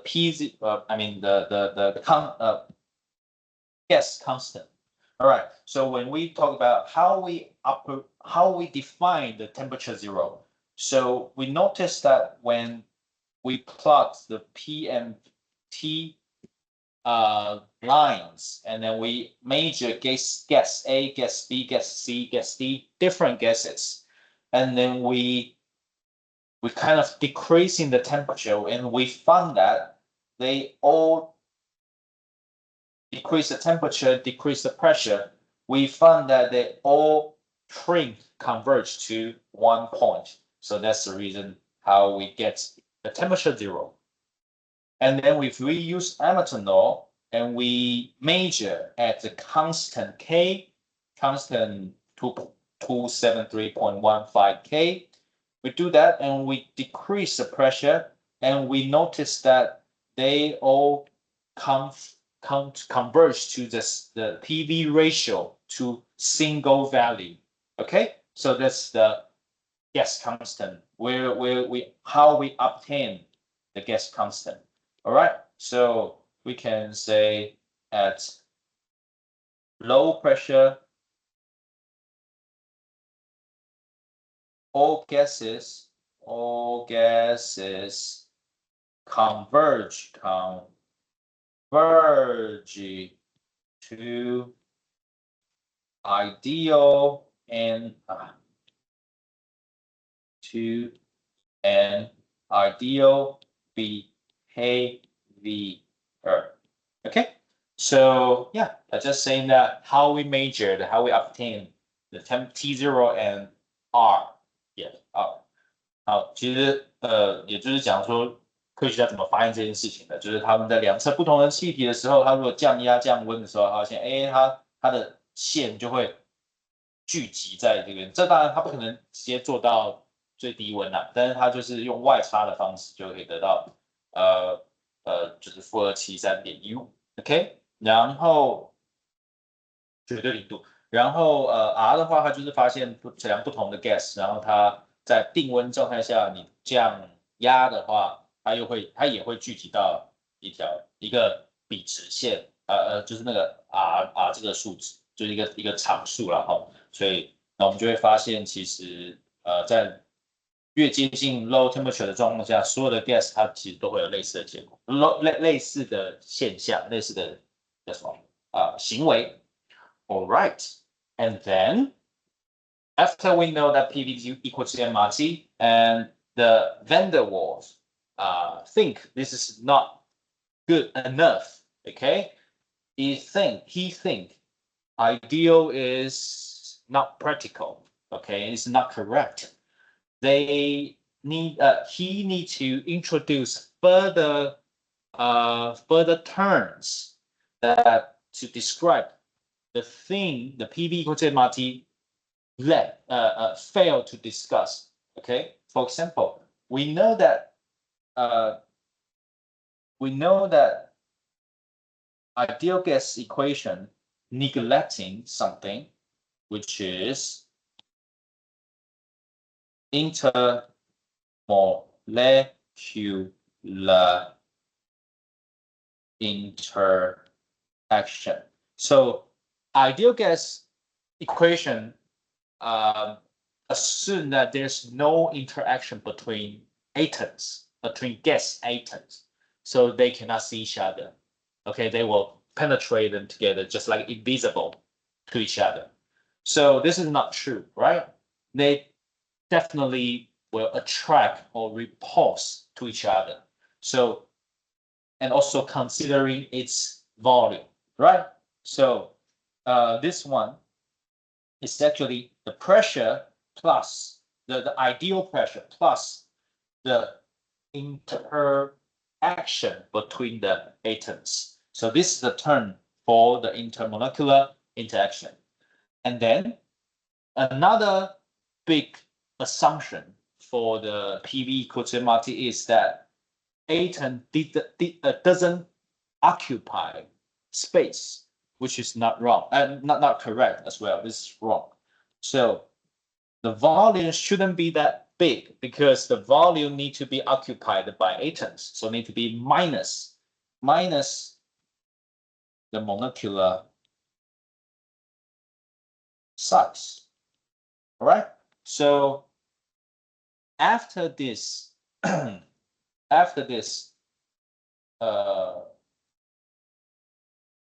calibration, correction by the van der Waals. So the van der Waals gives us a new equation for that. It is more realistic. Okay. And after we kind of calculate, make it count, you see V2 and V here, you can see that this is actually a third order polynomial. Okay, so this is the third order polynomial, so it can be kind of wiki shape, and it can help us discuss more a more realistic curve of the PV curve. However, so you can see that third order polynomial should looks like this. Should looks like this. This is third polynomial looks like. However, real experiment, it looks like this or that with the platform in between. So do you think this is a little weird? Van der Waals equation state, equation of state, give you a third order polynomial and claim that it's better. Its claim is more realistic. However, why it still not matching the real measurement? Why? It looks a platform, and now it looks like our third polynomial. It's a kind of blue. Why? And of course, you can see that the sorry, excuse me a bit.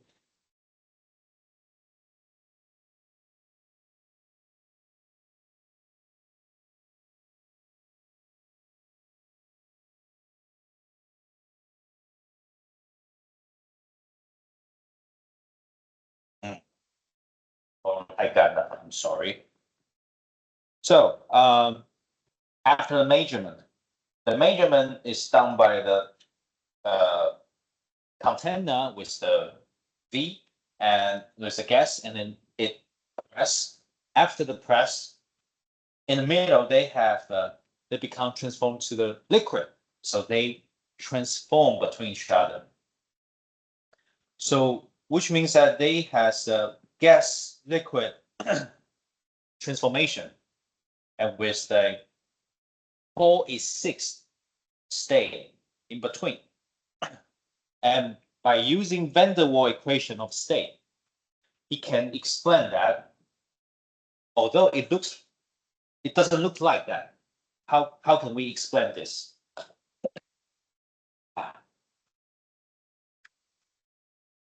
好，讲中文就是凡德瓦说 PV 科学垃圾太理想了，它是不对的，尤其是它不能解释这种现象，就是气跟液共存的现象。然后他就发现，因为理想气体方程式它并没有考虑到 interaction， 就是它除了自己。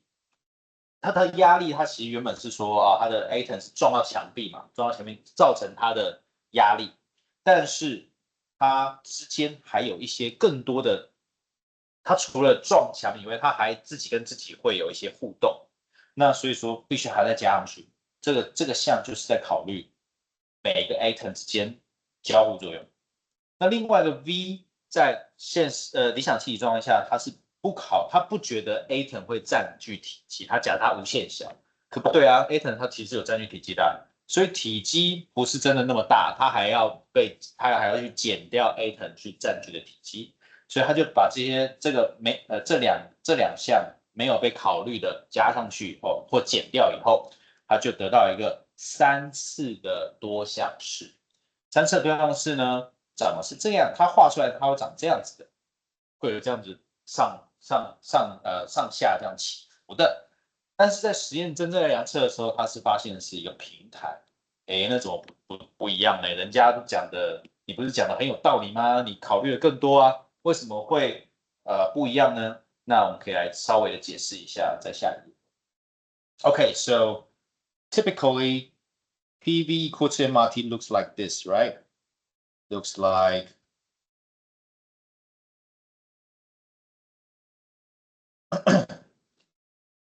look like this. Excuse me. So this is called PV equal to MRT. All right. So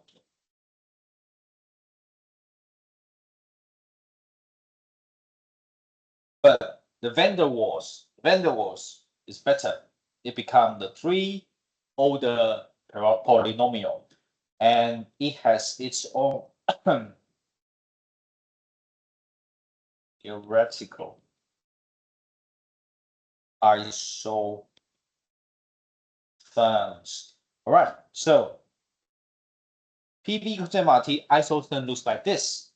A van der Waals equation of state will plot a theoretical isotherm looks like this one.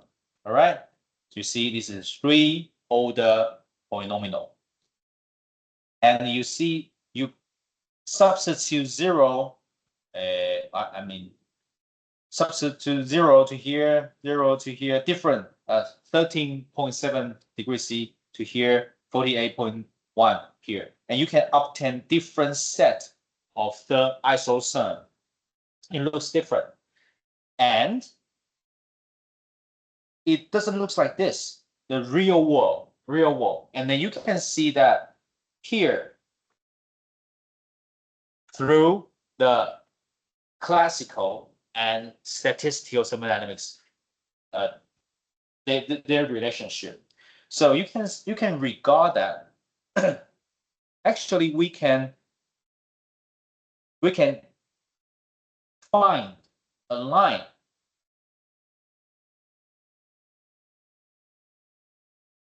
here. How can we define that line? And we can treat that line corresponding to the platform. But how can we choose that? How we choose that is that we get this area equal.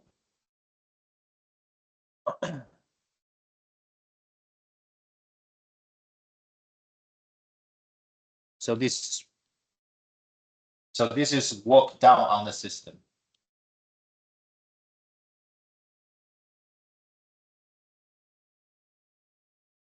On the system.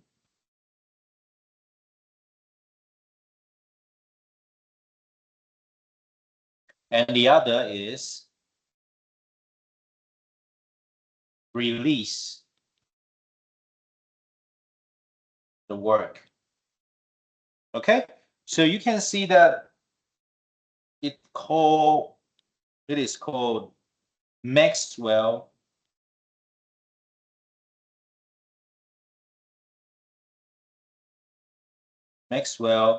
equal area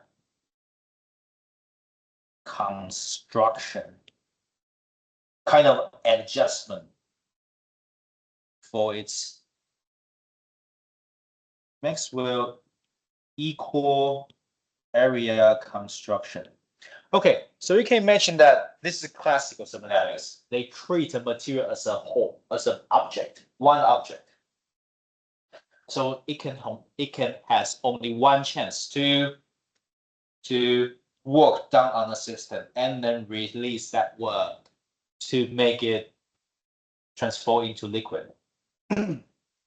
But in the real world, it's not a whole object. It's many molecular exchanging the work and release the work. So each atoms will do that simultaneously.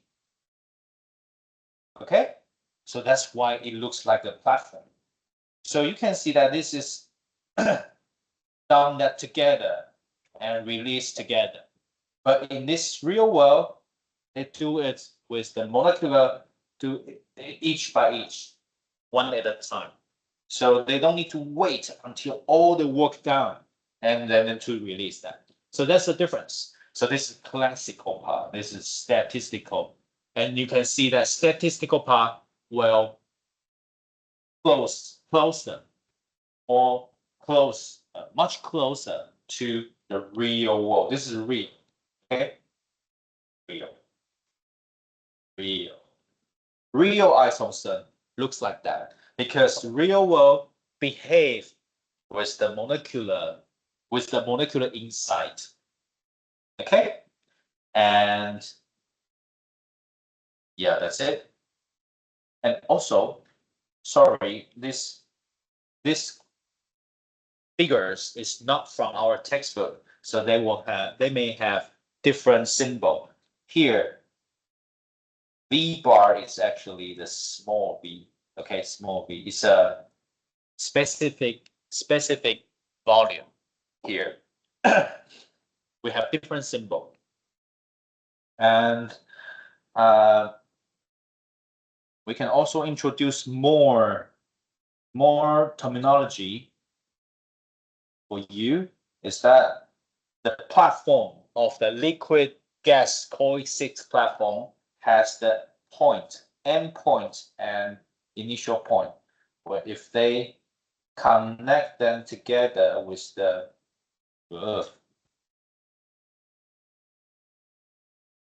connect them together, we will say the line, we'll name it, just name, it's not important, liquid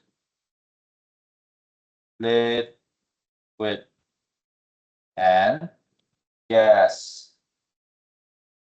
coexistence curve. All right, and connected by the initial point and the finish point of that that point. Right, so好，我们就看这个 PV diagram。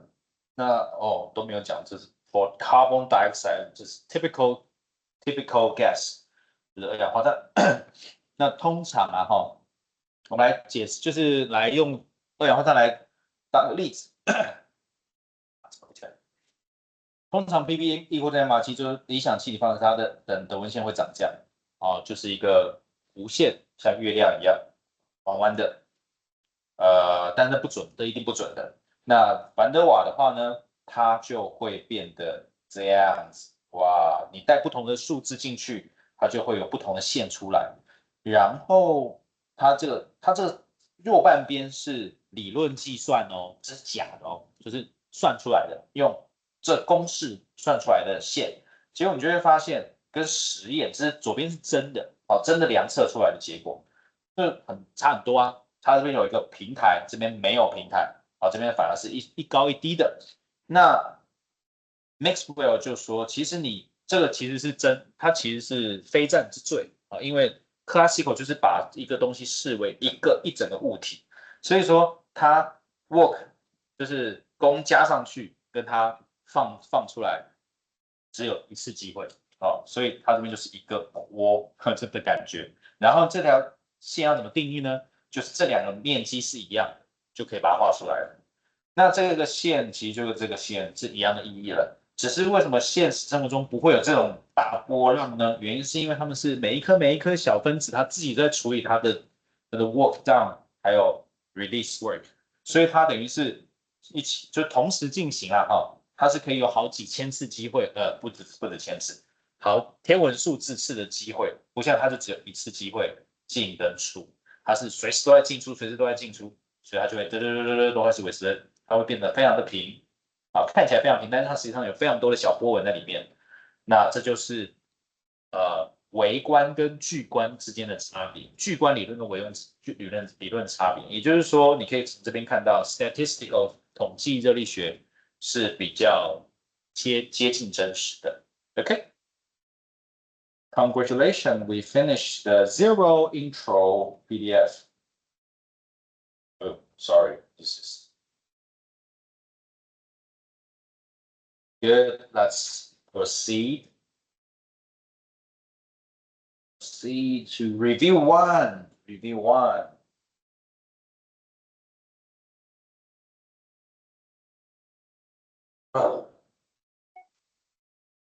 好累哦，今天提早下课好了，好累，喉咙怎么会那么痛呢？不对，是干啊，就是不会痛，是干。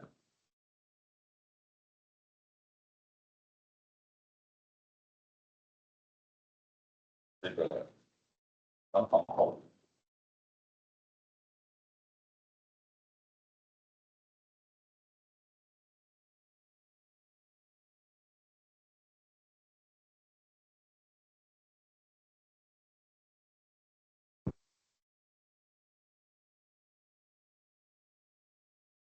不想开始，来聊聊天好了。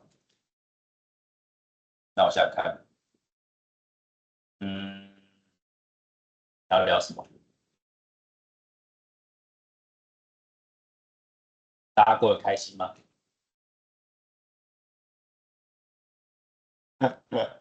啊，那我想想看，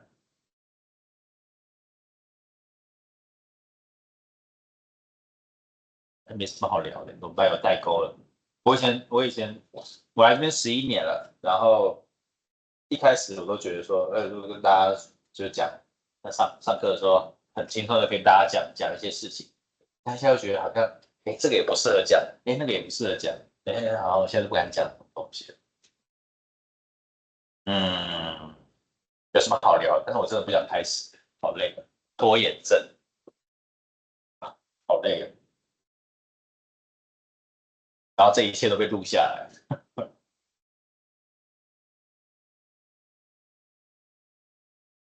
你有没有发现我带了3个东西？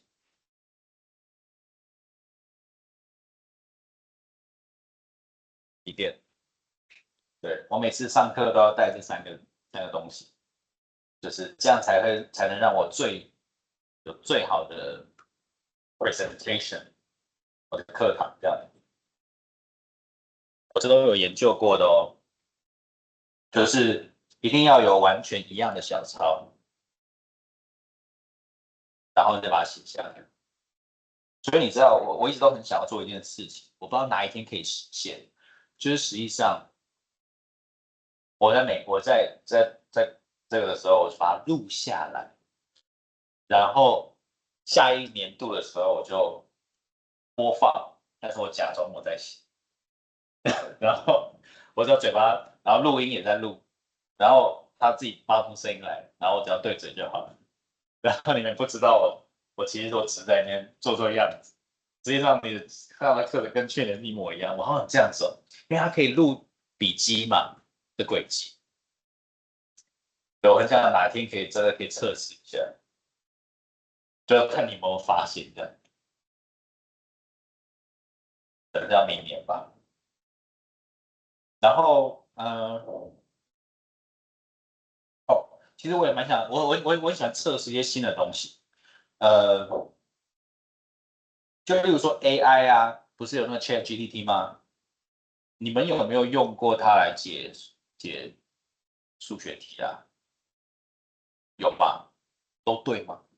都不对，是不是？都不对啊？你有没有就是我曾经把材料力学的题目拿进去给他，然后他就洋洋洒洒的开始这边乱解，然后感觉他好像很强，但实际上我看到好像是错的。但你知道他其实是可以跟他讲说，你这边错了，比如说 A1、A2 错了，你把 A2 写成这样子，他是真的对咯，他是可以被教的。所以我就很想要来做个实验，就是说，就刚刚我不是公布说没有作业嘛，其实我现在有点想要，就是请大家请大家教 AI 写作业，这样好了啦，课堂加分 ，classroom performance，class performance 10%对不对？哈，我想要看有没有同学就在写，跟我回报一下。好，你在写习题的时候，你先喂给 AI，然后让他做，然后你如果教会他写对，然后你可以秀给我看，然后就给你加分，这样好不好？拜托拜托，我很想要知道 ChatGPT 到底可以帮助我们做到什么样的地步。我相信他应该没办法，就是直接 copy 贴上去，他就出来了。我不相信，但是搞不好你可以教他写会一个题目，然后你就把那个过程贴给我，然后我自己试看看，发现是对的时候，因为我想要设计一个，就是未来可能不是今年啦，明年可能就是说让学生用 AI 来教 AI 写作业就好了，就是不要自己写，你可以不你一定要自己会才可以教嘛，对不对哈？所以搞不好这是另外一种学习方式。然后我后来又发现一个 ChatGPT 4 可以是，我可以上传我的资料。就是我把讲义上传到里面去，然后看能不能变成电子助教给大家用用看。因为我曾经试过一个，就是把材料力学的讲义上传到 ChatGPT 4，就做一个叫做材料力学机器人助教，然后我就问他例如说惯性矩是什么意思？然后他就会根据我的资料去回答，然后他还告诉你页数，所以我觉得好像还蛮有用的。那如果你今天没有我的资料的话，你跟他讲惯性矩，他就会开始乱讲，也不是了，他讲是对，但是不是我们材料力学要的那个惯性矩，所以我觉得好像还蛮有用的。所以我这几天把我的资料训练一个 ChatGPT 的 robot，看能不能，我看不知道能不能分享给大家。然后以后如果你有问题，我刚刚不是说吗？你有问题，你先跟同学讨论，对不对？你可以先问 robot，然后问不出来再跟同学讨论，再问同学再问真正的助教，然后再不行再问我，这样我们来试试看这样。然后你可以跟我回报 ChatGPT，就是我做的那个助教，如果他可以被分享哈，如果我今天去这几天去帮他弄一弄，然后如果他可以用的话，你就回报我，或者他有什么。他根本就乱回答，反正到最后你可以告诉我一些反馈一些意见，然后看这个能不能实现这样。So in English, just saying that I really like to try new thing, and for Chat GPT, I found that it can help us to solve some problems like really real problem in our exams, and then sometimes they just give bunch of useless information. But I noticed that if you point out where it made a mistake, it actually can give you a right answer.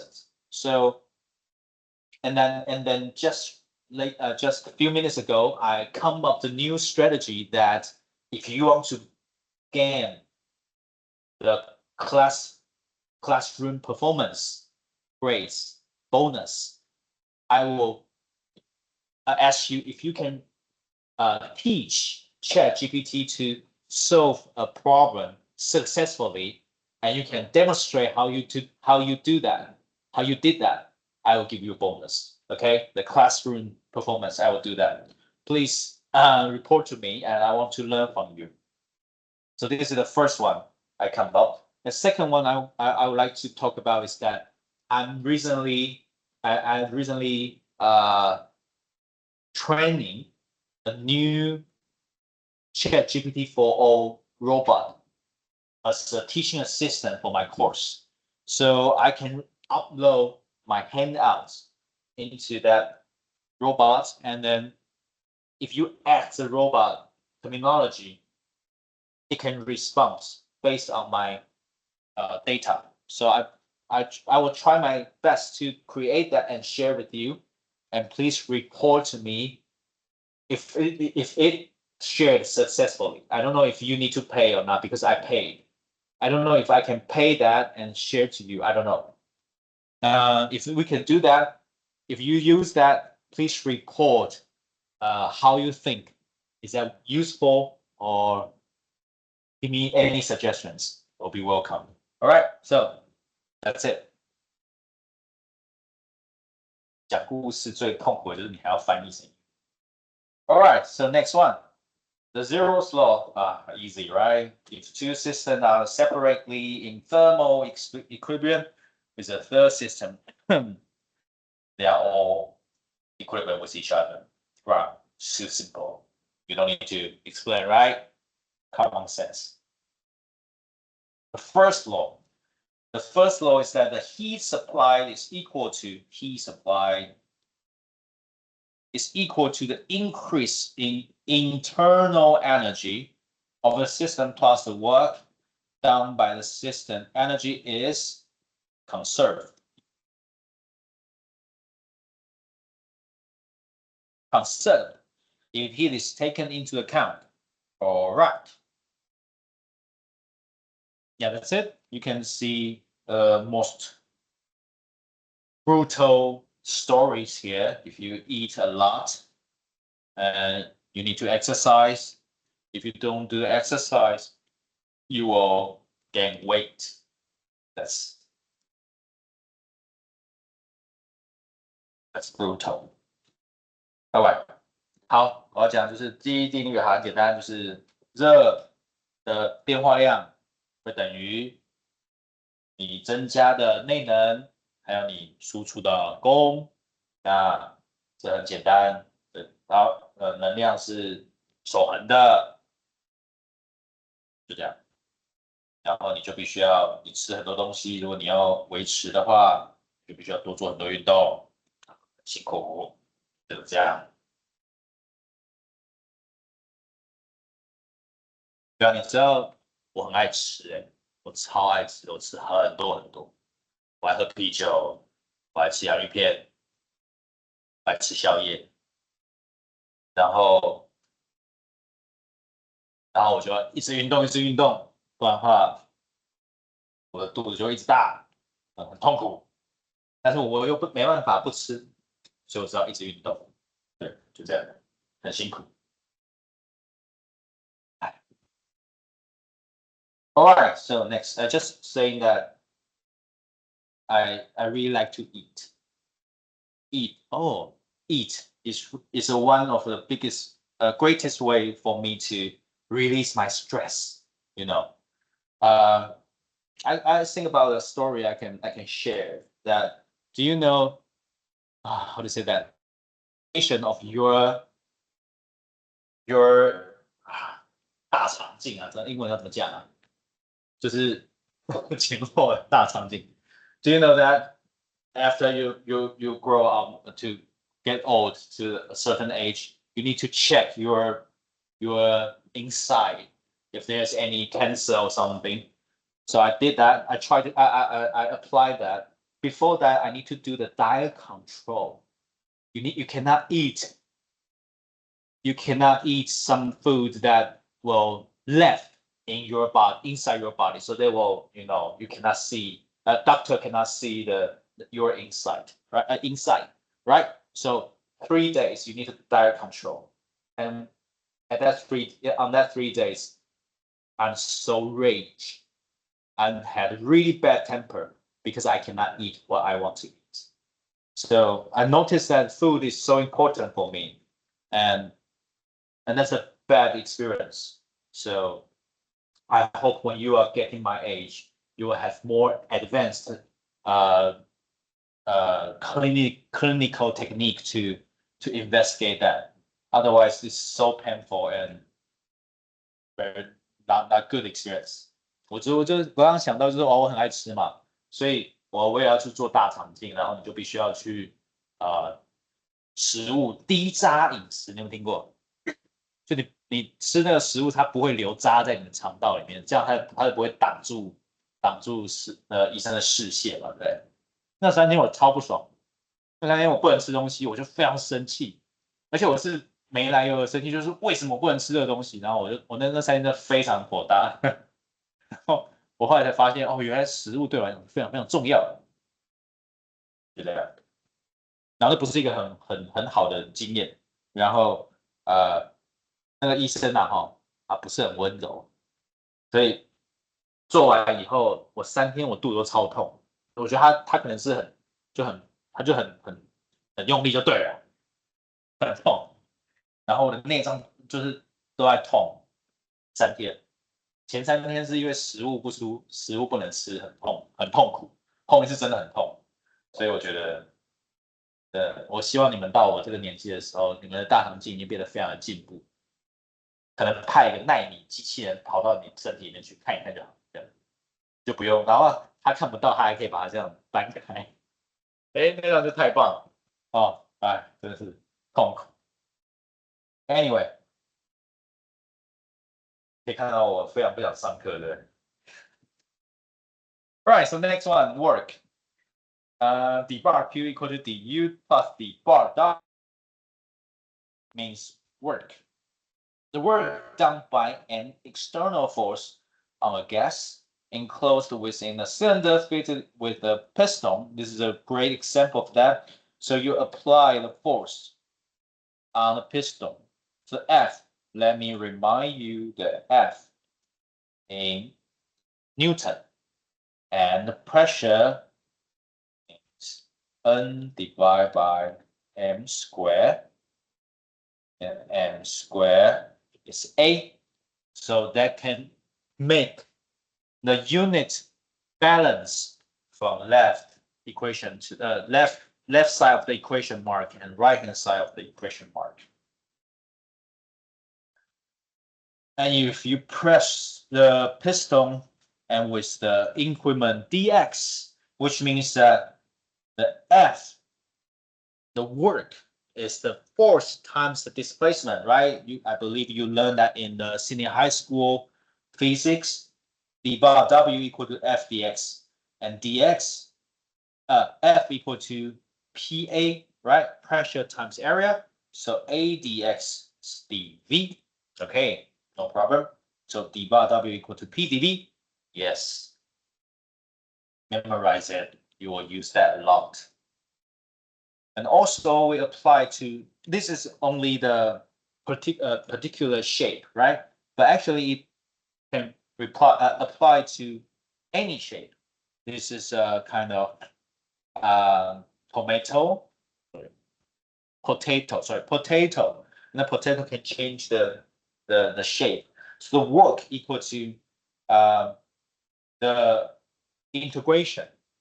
The integration from VA to VB, and then because pressure stay the same, we assume that stay the same. So P times VB minus VA, again dV. All right. So most importantly, sign convention. Sign convention: d bar W less or equal to 0. Work done by done on the system. So volume decreases because you do the force, right? The volume decreases. And then if the d bar W greater than 0, which means that work done by the system, the volume increases. And then it is nature to pick up. If you want to describe in the W, the work, you typically choose the parameters naturally. We choose parameter W is a function of P and V, right? Because P and V based on that.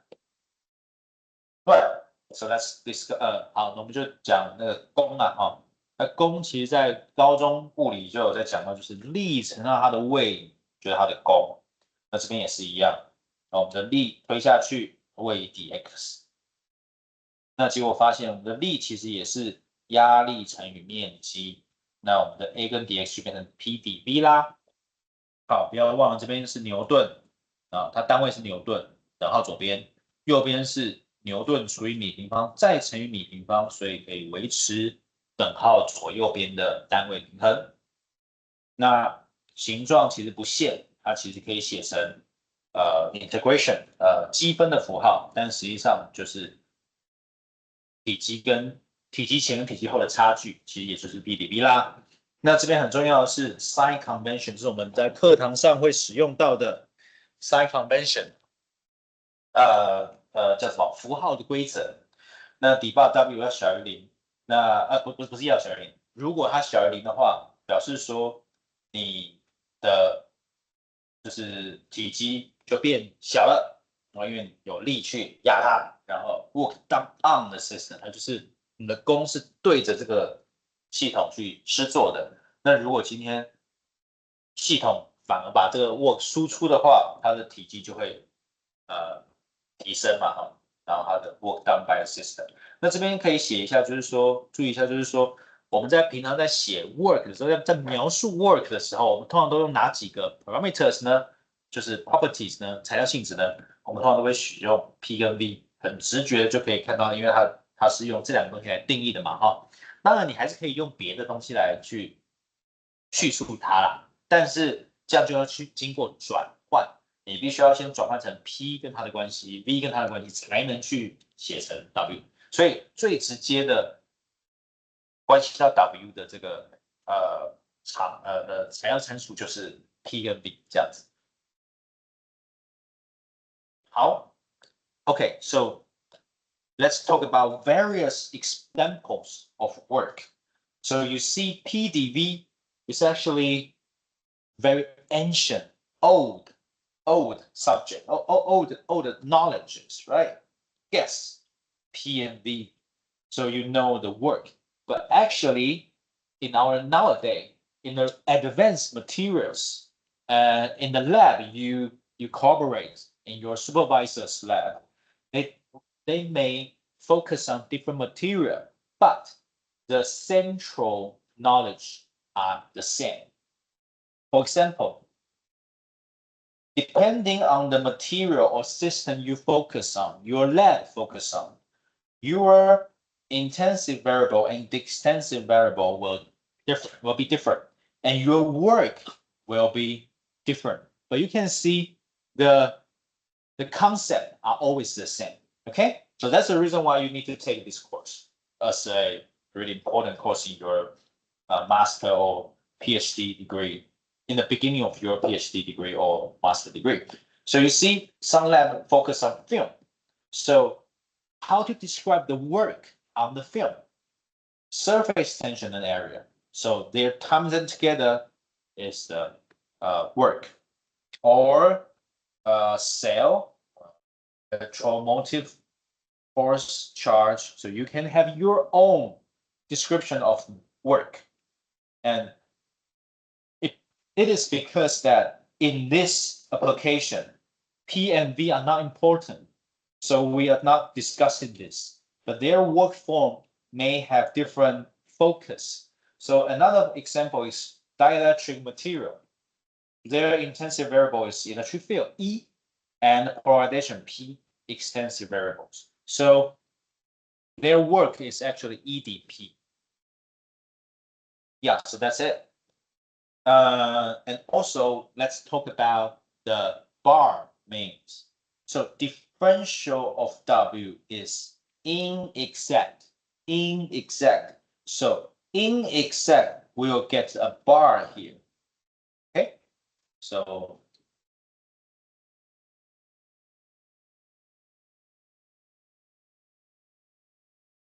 right. So if the integration is inexact, we will give assign a bar on the D. Okay, D bar, D bar, because it is what is inexact means is that it is called depend on the path. Depend on the path. So for example, you have two states, but if your work process is from here to here, that's the first process, or you can choose another path, the second process here. They are different, although their initial and final position are the same, but their process path are different. They will make the energy loss different. Okay? So typically, if you go from here to here and then go back with different routes, there will be a energy loss.